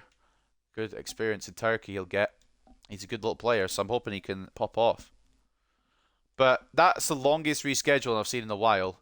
And then a Ronan Cash final scout report. How is he doing? 63. I do want to bring him back just because, but I can't really justify it. So we're going to probably pass up on Mr. Ronan Cash, at least for now. We can always bring him back towards the end. Of course, we've got these players that we're still keeping an eye on. Igor Miranda, quite good. Some decent players in here. Miranda got a potential tag. He doesn't. Kovacevic does, because I'm believing he is the Rakitic regen. Or the Modric regen. I think Dragovic might be the Rakitic regen. But we've definitely got our eye on a lot of people. Our fingers in a lot of pies. And I think if we do get promoted to the Championship and he's still within rating range, maybe we make a move for the Aubameyang regen, Jean-Paul Keita, or maybe even Alessandro Cabral. Although I don't want to have Moffat out the first team, so I probably won't do that. Quickest change of mind ever. I'll check Moffat, because he's been 71 for a while now. He'll go up in 5 weeks. We'll wait till he's done this one and then we'll move him on a different drill, I think. But anyway, up next and up finally for today, it's Stoke City. Been a while since we've been in the league, but this is how it's looking for anyone who has forgotten. We are 7 points behind Portsmouth after losing in the opening game. Although they lost in the opening game of today's stream as well. They lost to Cheltenham, I think, and we lost to Oxford. Birmingham won their game and are now 2 points behind Portsmouth, 5 points clear of us. And Stoke City, if they beat us today, they go above us as well. So it's going to be a big match thing to end this episode today. We're going to save over because we've beaten Millwall and we advanced in the FA Cup. But also, I want to see if any shocks have happened out of the rest of the games before we go into this game. I'm curious. The replays have already happened. And you saw who we got in round 4. Blackpool versus Hartlepool. Wish I got someone bigger in this round, but Blackpool again, winnable. Winnable game. Any shocks in the cup here? Not really. Leicester and Gillingham drew. Might be a bit of a shock. Aston Villa drawn with Barnsley. That's about it, really. It's not really a big shock. United beat Liverpool. We lasted longer than Liverpool in the FA Cup. Poggers. Alright.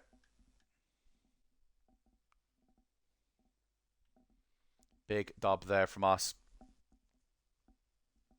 I don't think there's any outright shocks. I mean, Peterborough knocking out West Ham's an outright shock. I didn't even clock that. Fucking hell, fair enough. Forest being held to a draw by MK Dons. In replays, though, Barnsley knock out Aston Villa. Leicester and Gillingham have a fucking hell of a game, but ultimately it's Leicester to win that one out. Derby knocked out by Fleetwood as well. So not really, well, maybe a couple of shocks. The West Ham being knocked out by Peterborough and then Barnsley knocking out Villa in the second leg on penalties as well. But to end the episode, like I said, a game against Stoke City.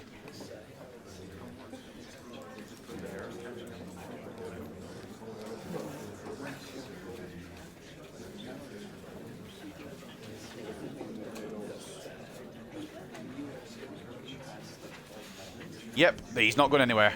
We rate Rodriguez the highest in the world. He is Mbappe level for us. It's like what Mbappe is to PSG. The only reason we'll sell him is if he wants to leave. And he's not made any indication that he wants to leave.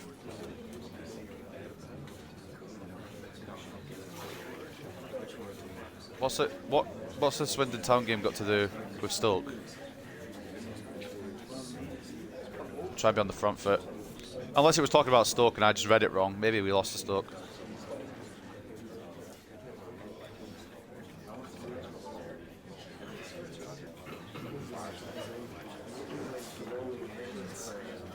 And we'll focus on our own performances. I don't remember what the Stoke score was last time. I'm going to go check the calendar.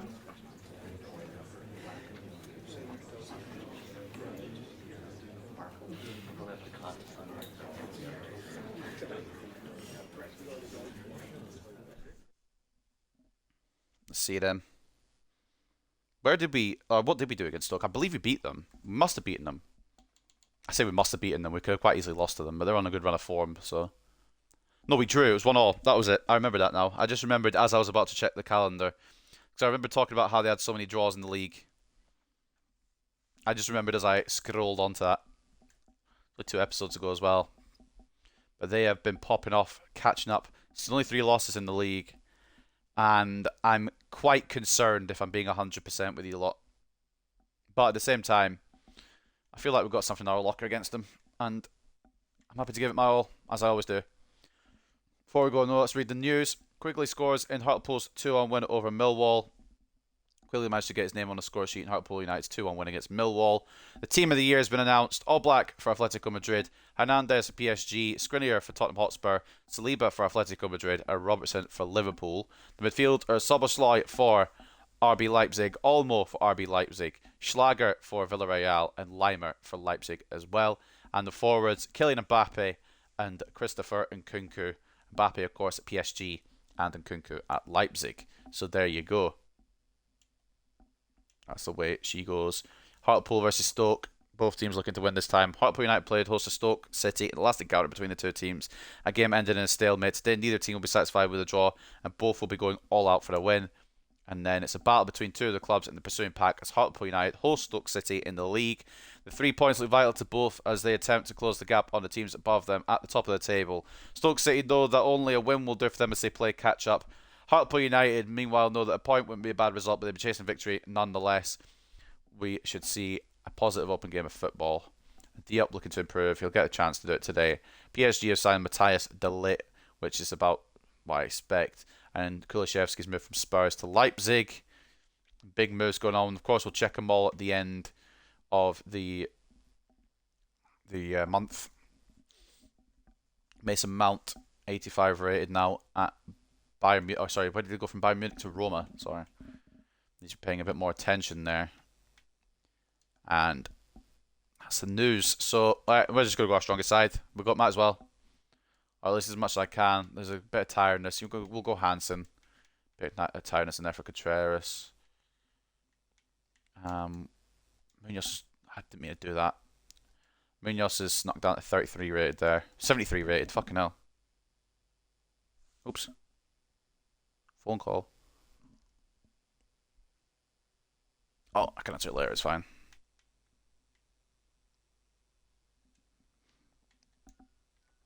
I'll answer it after. Cochrane there. Mills there. And Kosey's got up to 69. Where's Diop? Am I blind? I am. As it seems.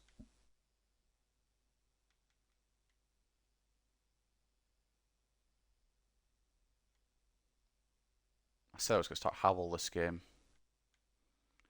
He does deserve it over Blanchard thanks to that last minute winner against Mansfield. that's the route we're going to go with this team for this game. Duncan in goal, Moffat and Alonso as the full-backs, Galloway and Hansen as the centre-backs, Diop centre defensive mid, Cochrane centre mid with Ochoa off the left, Roberts off the right, and Howell and Rodriguez up front. Rodriguez captain. I've just realised as well I do not have Gomez on the bench. That's going to be a team that we use to face Stoke City, looking for one better this time, a win rather than just a point apiece. With us both a favour, really. If either team won, Stoke would overtake us. If we win, we would catch up to the automatic spots. If we win. I think I said Stoke will overtake us if we win. What I meant was Stoke will overtake us if they win. But anyway, final game of the day. Hartlepool United versus Stoke City at Victoria Park.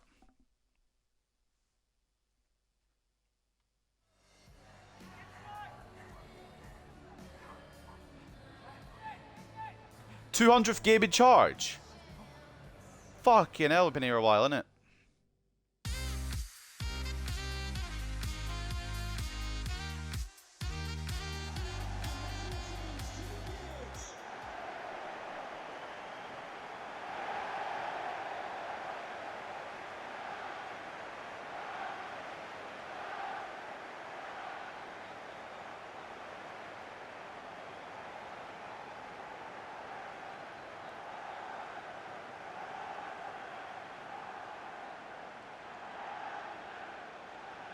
Final game then of the day.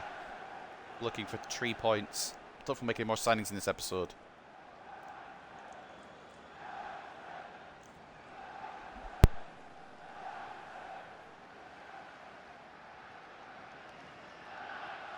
As much as I love the 3 points, it's not going to be easy because we're against one of the teams that would very much rival us to getting into those auto spots.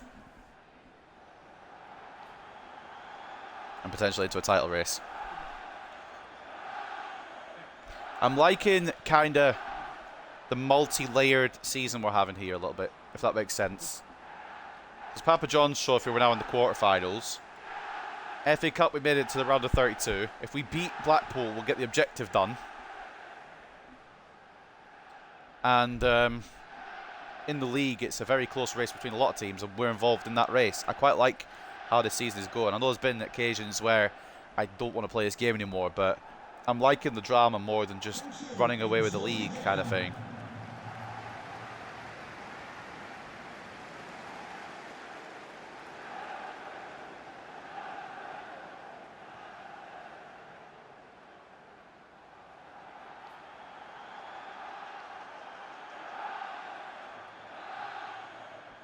So this is final game. 3 points on the mind. Will it be the occurrence? Stoke have only lost 3 times this season, and they've been on a mad win streak. Cracking tackle by Hansen. Snap that kid at the gate. Let him know we mean business. An early goal would be fucking fantastic, by the way, in case you're wondering. Rodriguez into Howell. Doesn't really have the pace to take this man on. Ochoa does, though. Into Rodriguez. It's poor touch.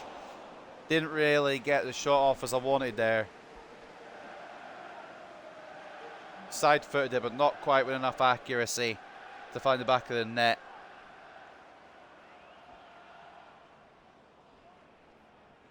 Positive start, though, boys. Positive start. Crunching tackle by Hansen, followed by a good effort there. A good bit of attacking play. Moffat to win his header. Gets it to Fran Ochoa, who is becoming more and more lively each game, which I'm excited about. So we can continue it. Howell, he knew where I was going there. I'm in a bit of a situation now with Howell. Galloway out to Ochoa. Top scoring team in the league.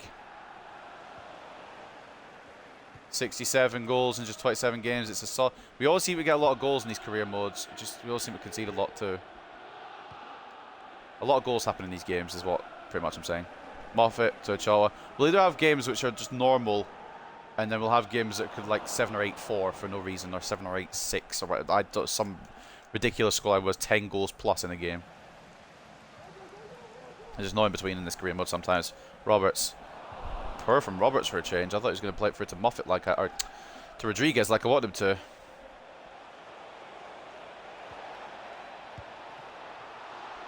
Didn't really know what to do there in terms of defence, but ultimately it worked out. It was a good pass across and a good save from Duncan. Corner goes to the Potters.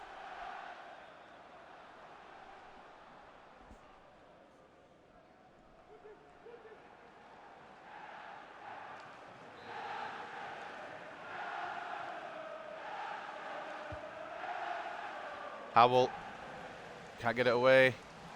Hansen can't get it away, but it's eventually booted away. I don't know who by, but I'm just glad we got it away. Roberts could probably take it on by himself, but didn't manage there. The 200th mark for Jabu Shabalala.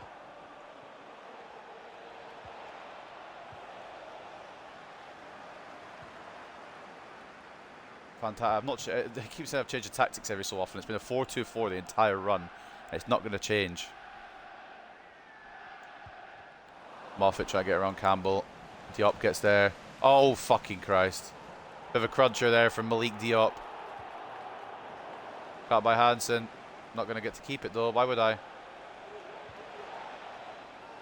Roman Alonso should be able to bring it away. I should sometimes just boot it rather than be dribbling it out, but sometimes it's more fun to dribble it out. Roberts into Rodriguez. Palacios. This is counterpart here. Doesn't matter. It doesn't need to be stopped. Well, I mean, he does need to be stopped. That's the issue. He hasn't been stopped, is what I should be saying.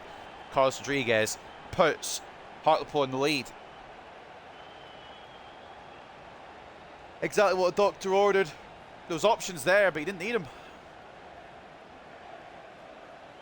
Arrowing that to the bottom left. Number 17 of the season, I think, now for the number 9.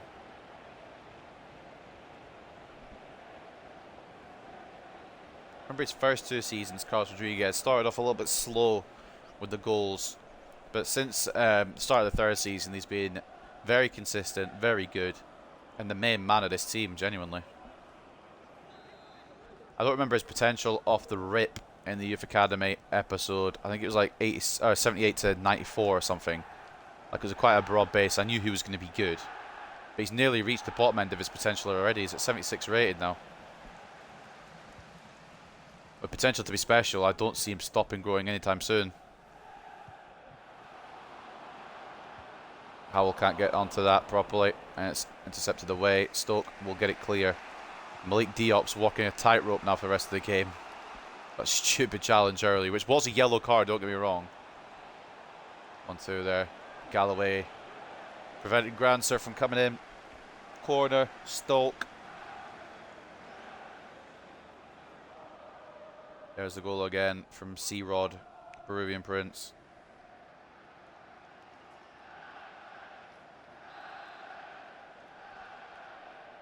Granser to deliver it towards Howell, who's been trusted with trying to head it away at 5'6". Can this game please use its IQ sometimes?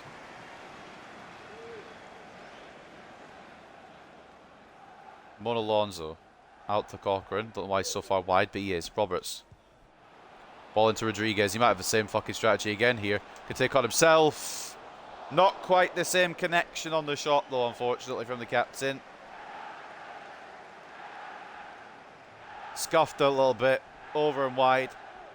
Not a million miles away, but obviously off target enough that it doesn't go in because it's off target.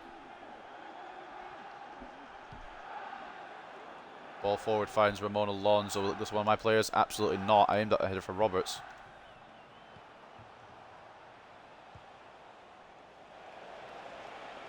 Ball in. Could happen here. Right, Phillips. Try to find a move. Thompson in the middle. Blocked by Galloway. Didn't know much about it, but knew enough to get in the way. Stoke are threatening here, and it's concerning. They're only 1 up. I would like to be another up. I mean, obviously it's not going to be that easy, but I just like it, you know. Roberts byline run now. Stays in. Cochrane. I know they messed up with the touch there. Kind of panicked. Ochoa, good read. Diop gets caught, but it is a clean tackle. Moffat, good block. It falls straight to Rodriguez. Ethan Roberts.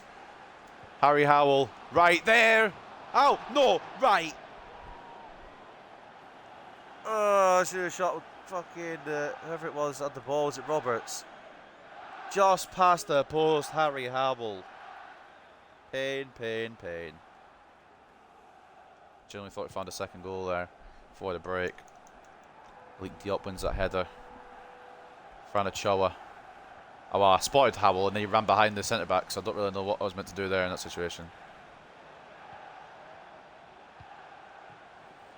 Ball's out to Granser. Plenty of options for Stoke here, but it's a great read again from Douglas Moffat, who game upon game just seems to become he's my favourite player outside of, obviously, Rodriguez. I think Rodriguez is never going to get replaced as that mantle, but he's absolutely my favourite defender. Fran Ochoa off the left, blocked by Palacios. He's lively. That's what I need from him. The stats maybe don't contribute the whole what Fran Ochoa's been doing this season. Granted, he's been underwhelming, but he's been lively every game. He's not really had a game where he's not been fully involved. Ochoa towards Diop. Headed across to Hansen. Cochrane can't win that. It's going to fall to Alonso. Diop.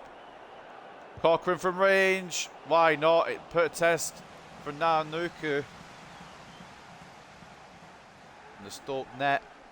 I thought it was a bit easier to save than what the Stoke keeper made him, but maybe he saw it late.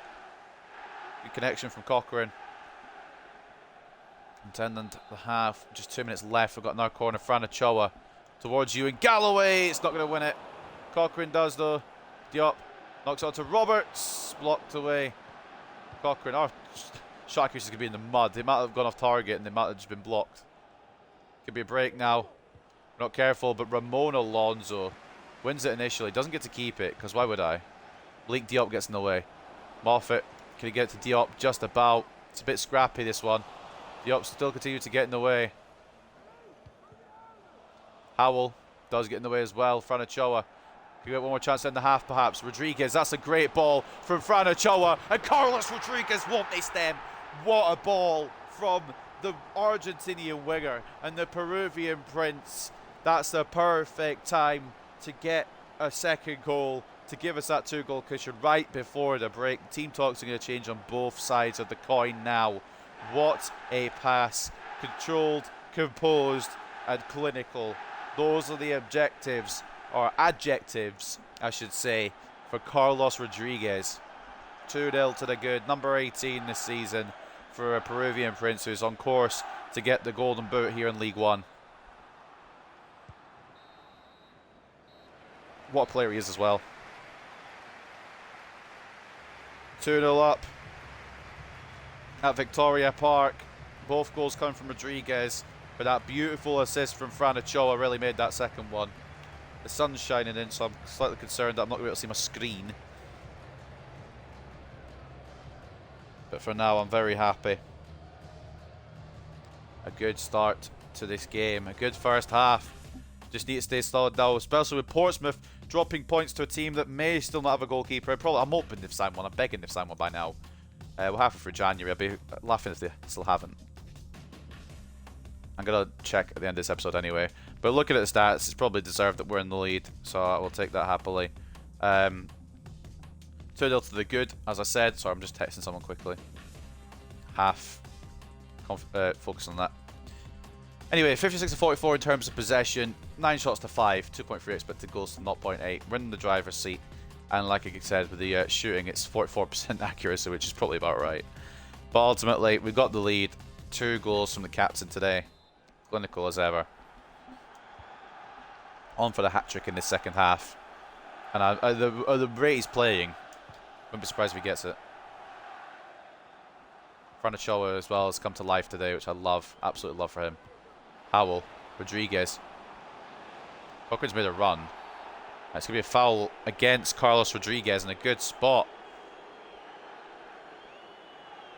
I saw the Cochrane run through, by the way. It was just marked heavily, and I think he ran offside before I could deliver the ball off. But Rodriguez has got a good free kick opportunity here to potentially find his hat-trick. And you bet your ass I'm taking it on, seeing what we can do with it.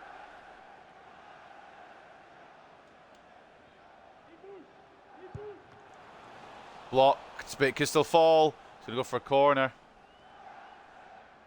Just need a bit more height on it there, Carlos Rodriguez. It's going to be a corner now, Ethan Roberts to deliver for Hartlepool United. Full of confidence after a solid first half, our Hartlepool. And we're looking to maybe just keep going here, keep the pressure on. Ethan Roberts towards you and Galloway. It's away only as far as Rodriguez. Ronnie Hansen scored from there before, don't you know? Howell tried to twinkle toes his way into the middle. Ochoa wins it back, but still very heavily defended by Stoke here. Still a lot of players back. Moffat going to play it back to Ochoa. Rodriguez is an option. Probably the best option. It's going to come to Malik Diop. Good save with his leg. Didn't really know that shot was going. The Stoke goalkeeper, and Diop nearly found his first goal in Hartlepool colours.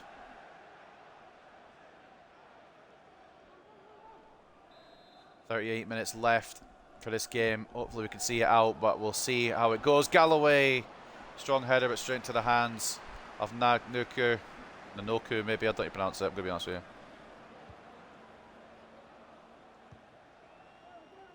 Stoke need to find a way around here, otherwise they're going to lose their first game in a very long time. Mateus Cunha going to Spurs. Granser making a run down the side here, but Moffat puts on enough pressure for him not to be able to create. And it's a goal kick.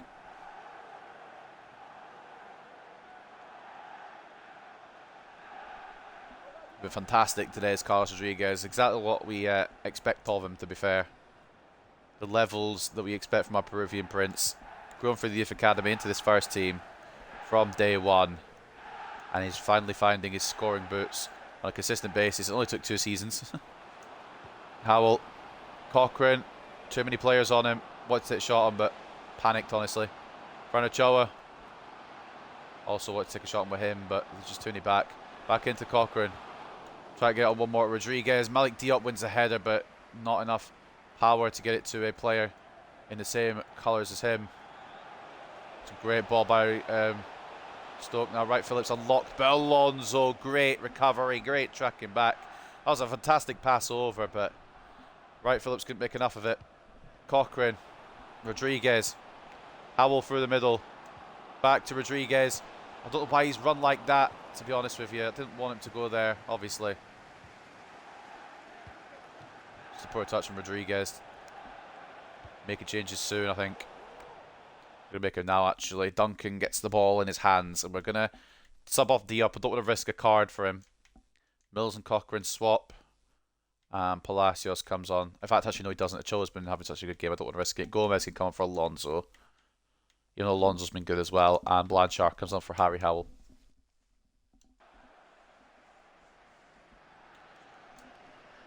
Forgot the goalkeeper had the ball. I put my controller down waiting for the substitutions to happen. I'm going to be honest with you. Roberts to Cochrane. Howell. Finds the effort. Great save. Didn't have full vision there, the Stoke City goalkeeper. There was defenders blocking his vision. But he's pulled out a great save there. McNasco coming on from McCarran as well on the Potter side of proceedings. Corner for Ethan Roberts to deliver in perfectly to the head of Ronnie Hansen. Oh my god, this goalkeeper. I know he's not been able to stop Rodriguez, but he's been bloody stopping everybody else. What a save. Ronnie Hansen. I mean, they had the guy on the line just in case, but the goalkeeper's taking no chances. It's going to be a ball in again from Ethan Roberts. Going this time for Achille Blanchard. Didn't get enough on it. Galloway intercepts. Still could be a chance on for Hartlepool. Rodriguez can't knock off the Mills in time. And now Stoke could counter. Still not got everybody back yet. Decent effort. Good save, Duncan. Solid save. No issue, really.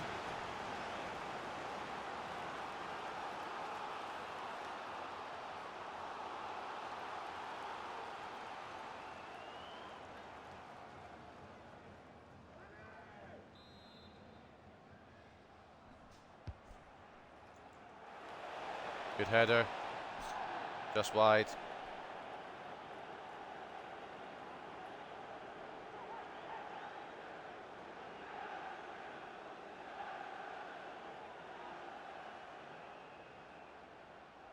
Sorry guys, I'm just after the text real quick. It's quite important.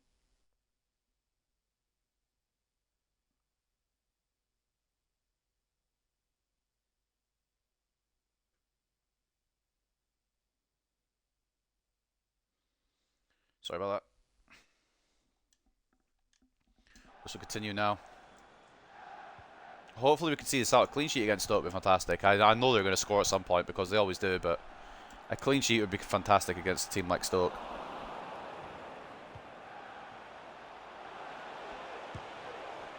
Good save. I don't know how the ball went wrong there, to be honest.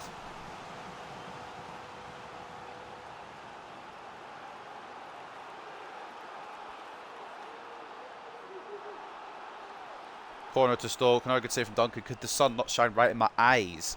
I don't mind it shining in, but like on my eyes is a bit mean. Granser coming off for Reading. I don't mean the football club. 16 minutes for Stoke to find a way back in. I think they probably will get one goal back, but hopefully we've got enough of an advantage now that it won't mean much. C-Rod to header it away. Good defensive work from our striker. Now Roberts, he's got a straight route to goal.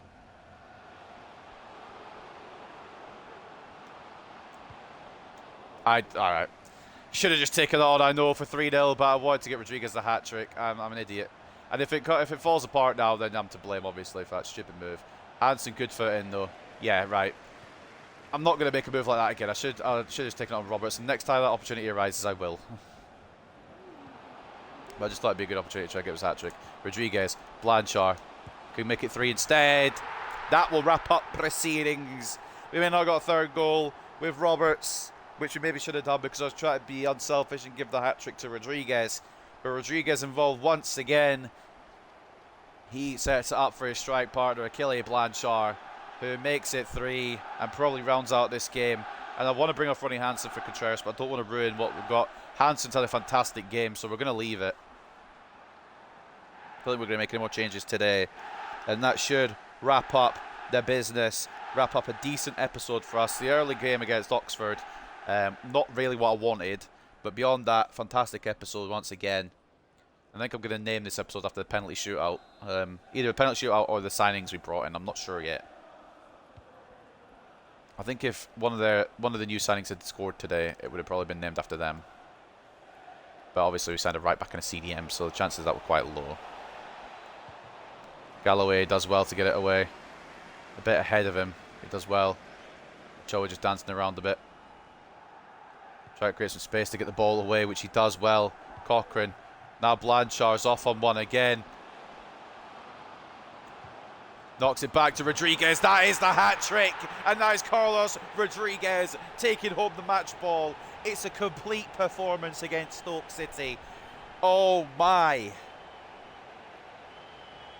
What a game for the boys in white and blue.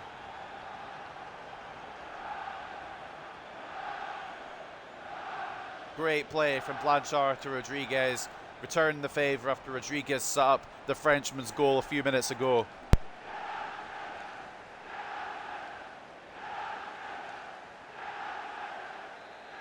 And what's mad is the fact that it's only 4-0. It could be a hell of a lot more. Brilliant performances all over the pitch. The 19th goal now for Carlos Rodriguez.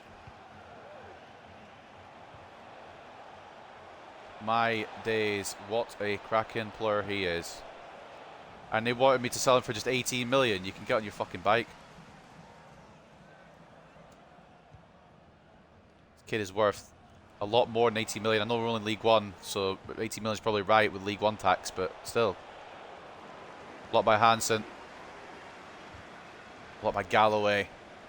We have been second to none today, boys. I'm not going to lie to you. We've been fucking class. Rodriguez, Roberts, could be another one yet. The byline run across to Blanchard. It's not gonna. I kind of half fell to him. What's his 6 minutes for? It's 4-0. They really just want him to get a goal, don't they? So I don't get a clean sheet. Fair enough. Enjoy your goal, Soak. When it occurs. Gomez could cut out. I mean, it wasn't the best of passes. Maybe we'll get one more goal. Roberts, Rodriguez. That's a brilliant ball. Blanchard. One more to Cochrane. It's a 5-star performance from a 5-star team today, ladies and gentlemen. 5-0 against one of the chasing pack. This fucking team is something. When it's in full flow, when it's on top form, This team is a wonder to behold. This team is different gravy. Poor performance from Stoke today, but even when they've had their chances, Duncan's been equal to them. The defence have been solid and ready for them as well. Hansen and Galloway, a very good partnership today as well. Moffat putting in the usual performance, a very good that we expect as well. And Gomez has been an inspired signing from Carlisle. He's been fantastic in the minutes we've given him today. But up front, Carlos Rodriguez, hat-trick. Cochrane popping in with a goal, as well as Blanchard coming off the bench to bag one. And that should do the game here. But they might still get a goal. They won't get the time to get it. That is some fucking performance. And I don't know if I'm going to go for the penalty shootout or if I'm going to go for this performance here against Stoke. I think I've got to maybe title it after this game. 5-0 against a team who has been in unstoppable form recently and have clawed themselves from mid-table to 4th place. We have come up and just blown them out of the water. A 5-0 win, a Rodriguez hat-trick, and an incredible performance all around. 57-43 in terms of possession, 18 shots to 8, with 5.5 expected goals to 1.4. Deserved all over the place. Maybe they should have had a couple of goals, but Duncan equal to him today on all counts, and the defence fantastic too. Taking a look at the ratings then, Carlos Rodriguez is man of the match. No surprise there. Involved in 4 out of the 5 goals, with a hat-trick today and an assist, and only a 9.7. Somehow didn't get 10, but Achille Blanchard coming off the bench and changing the game as well, giving us that burst of goals, or very much helping in that burst of goals. A goal and 2 assists from the Frenchman at 8.6. Fran Achoa with an assist as well off that left-hand side. He is feeling it again, and I like that. 8.5 from Fran Achoa, 8.1 from Ewan Galloway, another class defensive performance. And even though he hits potential, he doesn't seem to be slowing down in terms of performances. Douglas Moffat with an 8, he's just usually good, so that's bad for him, an 8. Cochrane with a goal and a 7.9. Duncan, stellar performance in between the sticks. Only 4 shots on his target he had to save today, but he saved them and keeps the clean sheet for the first time in a long while. Assist as well from Ethan Roberts, and 7.6. Means that we round out the game with some good performances.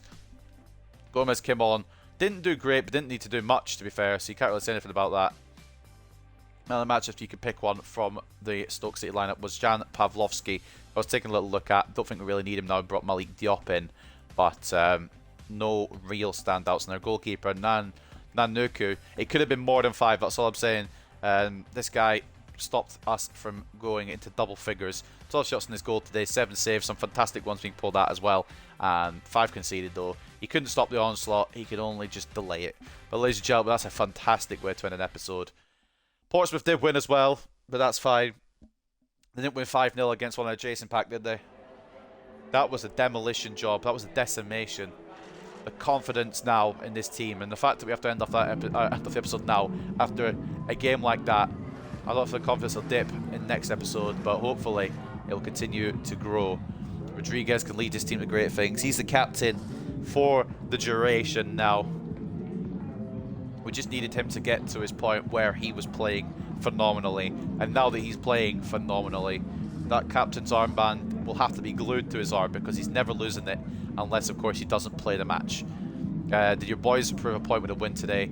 I think we did take Stoke by surprise. 5-0 against a team that hasn't lost in forever. You know what? I think I'm going to have to name it after this. What a performance. He dominated the game. Fucking hell, that was blistering. That was fucking mind-bogglingly good.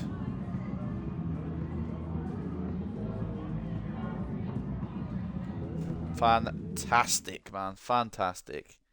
No complaints from me. Up next, I've got Northampton, but that will come in next episode. A Logan Duncan transfer offer. You picked the worst bloody possible time to come in for that, Joe. I know you've loaned one of our players, but there's no way we're selling any that I've not put up for sale. There's a reason they're sticking around. Borja Leon, final scout report. I believe we looked at him as a full first team quality left back. Not got a potential tag, but also I'm happy with the left back we've got. And we've got a good backup there as well in the Many and Kosi, so no issues there. Reece McGregor could be finding his loan deal to Leuven on the rest of the season deal. I'm hoping he'll grow fantastically there because he's very good. And I'm sure he'll be in his team eventually. And then Hugo Hansen's Basak Shahir loan deal will be accepted and will hopefully go through. What's up, Izzy? I've not seen you in a while. I've just come to the end of the stream as well. But welcome back. I've not seen you in a bit.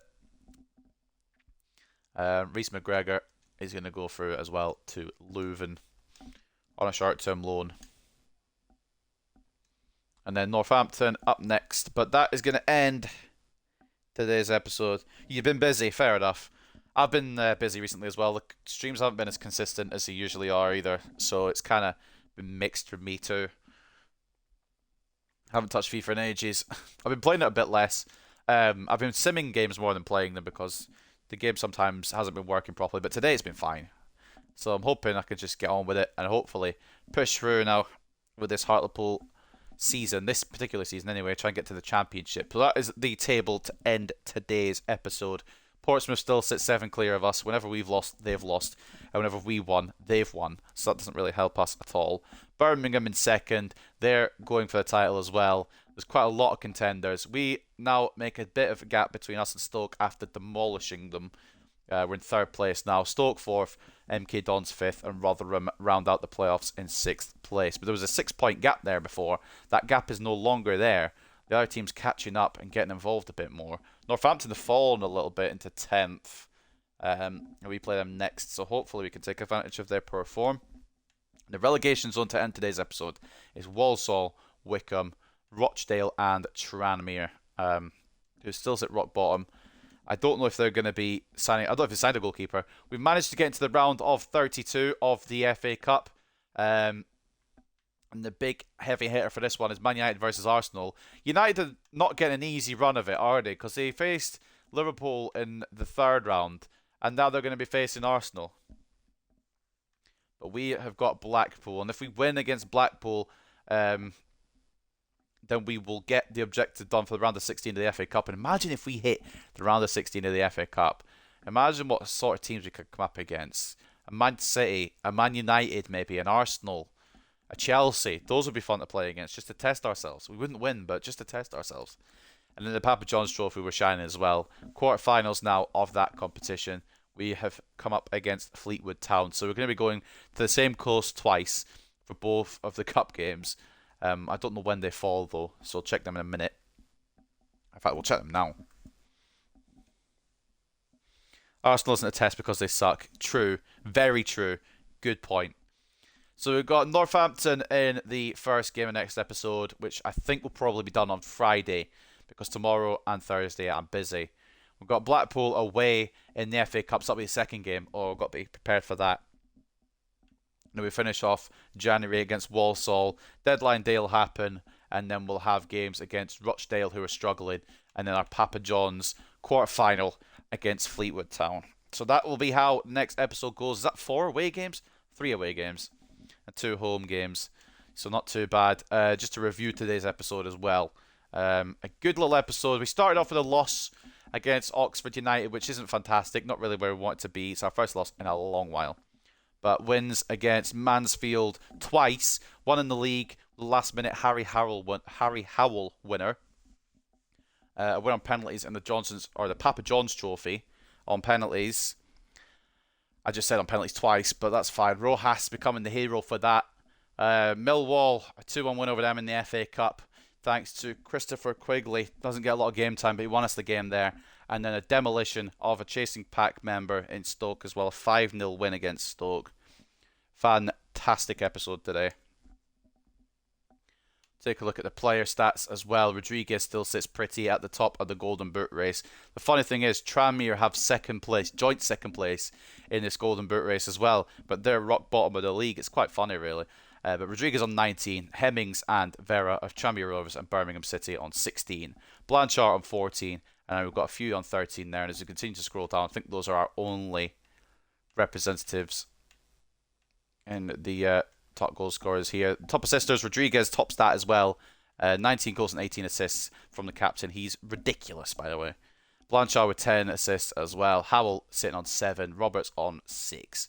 With As you can see, scroll down, nobody else in there. And the clean sheets now, Logan Duncan on 4 after that phenomenal display against Stoke City. So to close it out, we'll read the squad report and we'll read the news as well. If you didn't see as well, I mean, if you've just joined, we've signed 2 new players to help this squad. We've got Rafael Gomez, who is now back up right back because of McGregor's injury. And I believe we have one other out on loan. So he's in, he's looking good, and he's growing quite well, showing great potential as well, I think it said. So, oh no, it doesn't say showing great potential, but he'll be solid for us for a little while. Yeah, Vergara out on loan at FCSB, already grown by 1. And then the other signing, Malik Diop, who is a very capable CDM. Hasn't shown it yet, but we signed him from Portsmouth, and they're top of the league, so I'm believing he's going to be good. He's got showing great potential, so it's just about seeing if he can find that potential on the way through. And I think instead of going defending, we might go anchor man. No, we'll stay defending for now. Anchor man will go after. So those are 2 new signings. And then the stats at the end of today's episode. It is Rodriguez who sits pretty at the top with the stat lead. 19 goals and 19 assists. He's very consistent. 19 goals all for him. 14 for Blanchard. 7 for Thomas. 6 for Howell. 5 for Cochrane. 4 each for McGregor and Diop. But obviously those goals didn't happen at our club. Nkosi with 3. Mills with 3, Roberts with 3, Palacios, Ochoa, Quigley also on 3 each. And Quigley, only 5 games, gets 3 goals and 3 assists in each game. A bit more game time might be needed for him. Arango, Galloway on 2, and then Shabalala, who's, what the fuck? Shabalala's grown by 10 on loan already, fucking hell. He's made 1 appearance in the Papa John's Trophy, and I think that was for us, and he scored in it. I think actually it might be for them, not us. But anyway, he's grown by 10. Fucking hell. Ronnie Hansen with a goal as well. He's up to 70 now. Moffat, another goal as well. And it's a quick check on the loan growth. Ajayda's now up to 72. And the loan growth is coming out fantastically in some positions. In some other ones, it's not as good. Rob Patterson not really growing at all. Gordon Simpson's gone up by 5. Jackson Barlow, I'm really looking forward to using at some point in the save. Problem is, he'll always be behind Fran Ochoa, but some great growth here coming on. And then for assists, we'll just quickly go through them and then end the episode. 19 assists for Rodriguez, 10 for Blanchard, 7 for Howell, 6 for Roberts, 4 each for Cochrane and Palacios, 3 for Arango, Ochoa and Quigley, and then 2 each for Mills and Kosi, Munoz, Thomas and Diop, then 1 for Martinez, Hansen, Tomlinson, McGregor, and, well, both McGregors have an assist each. Then Alonso and Duncan also involved in the assist ranks. And the most clean sheets happen with Malik Diop, but that doesn't really count because he's not been here. So it should really be you and Galloway technically. So fair play to everybody. Good season so far. We'll end it off with the news, and then I'll probably see you guys on Friday for the next episode. Rodriguez hits hat-trick in Hartlepool win. Rodriguez scored a thrilling hat-trick to overwhelm a woeful Stoke City in Hartlepool United's 5-0 win. Class from Carlos Rodriguez. Top players deliver with top performances, and that's exactly what Carlos Rodriguez has been doing lately, turning it on game after game and proving himself to be one of the standout performers at Hartlepool. And then, team of the week, we've got 5 players in there. Douglas Moffat, Ewan Galloway, Fran Ochoa, Jack Cochrane, and Carlos Rodriguez. And we want to beat Northampton after losing to them last time. Hopefully we can do that next episode. I don't remember what the score was. I think it was like a 1 goal difference, was it not? It doesn't say anywhere, so we'll just guess it was that.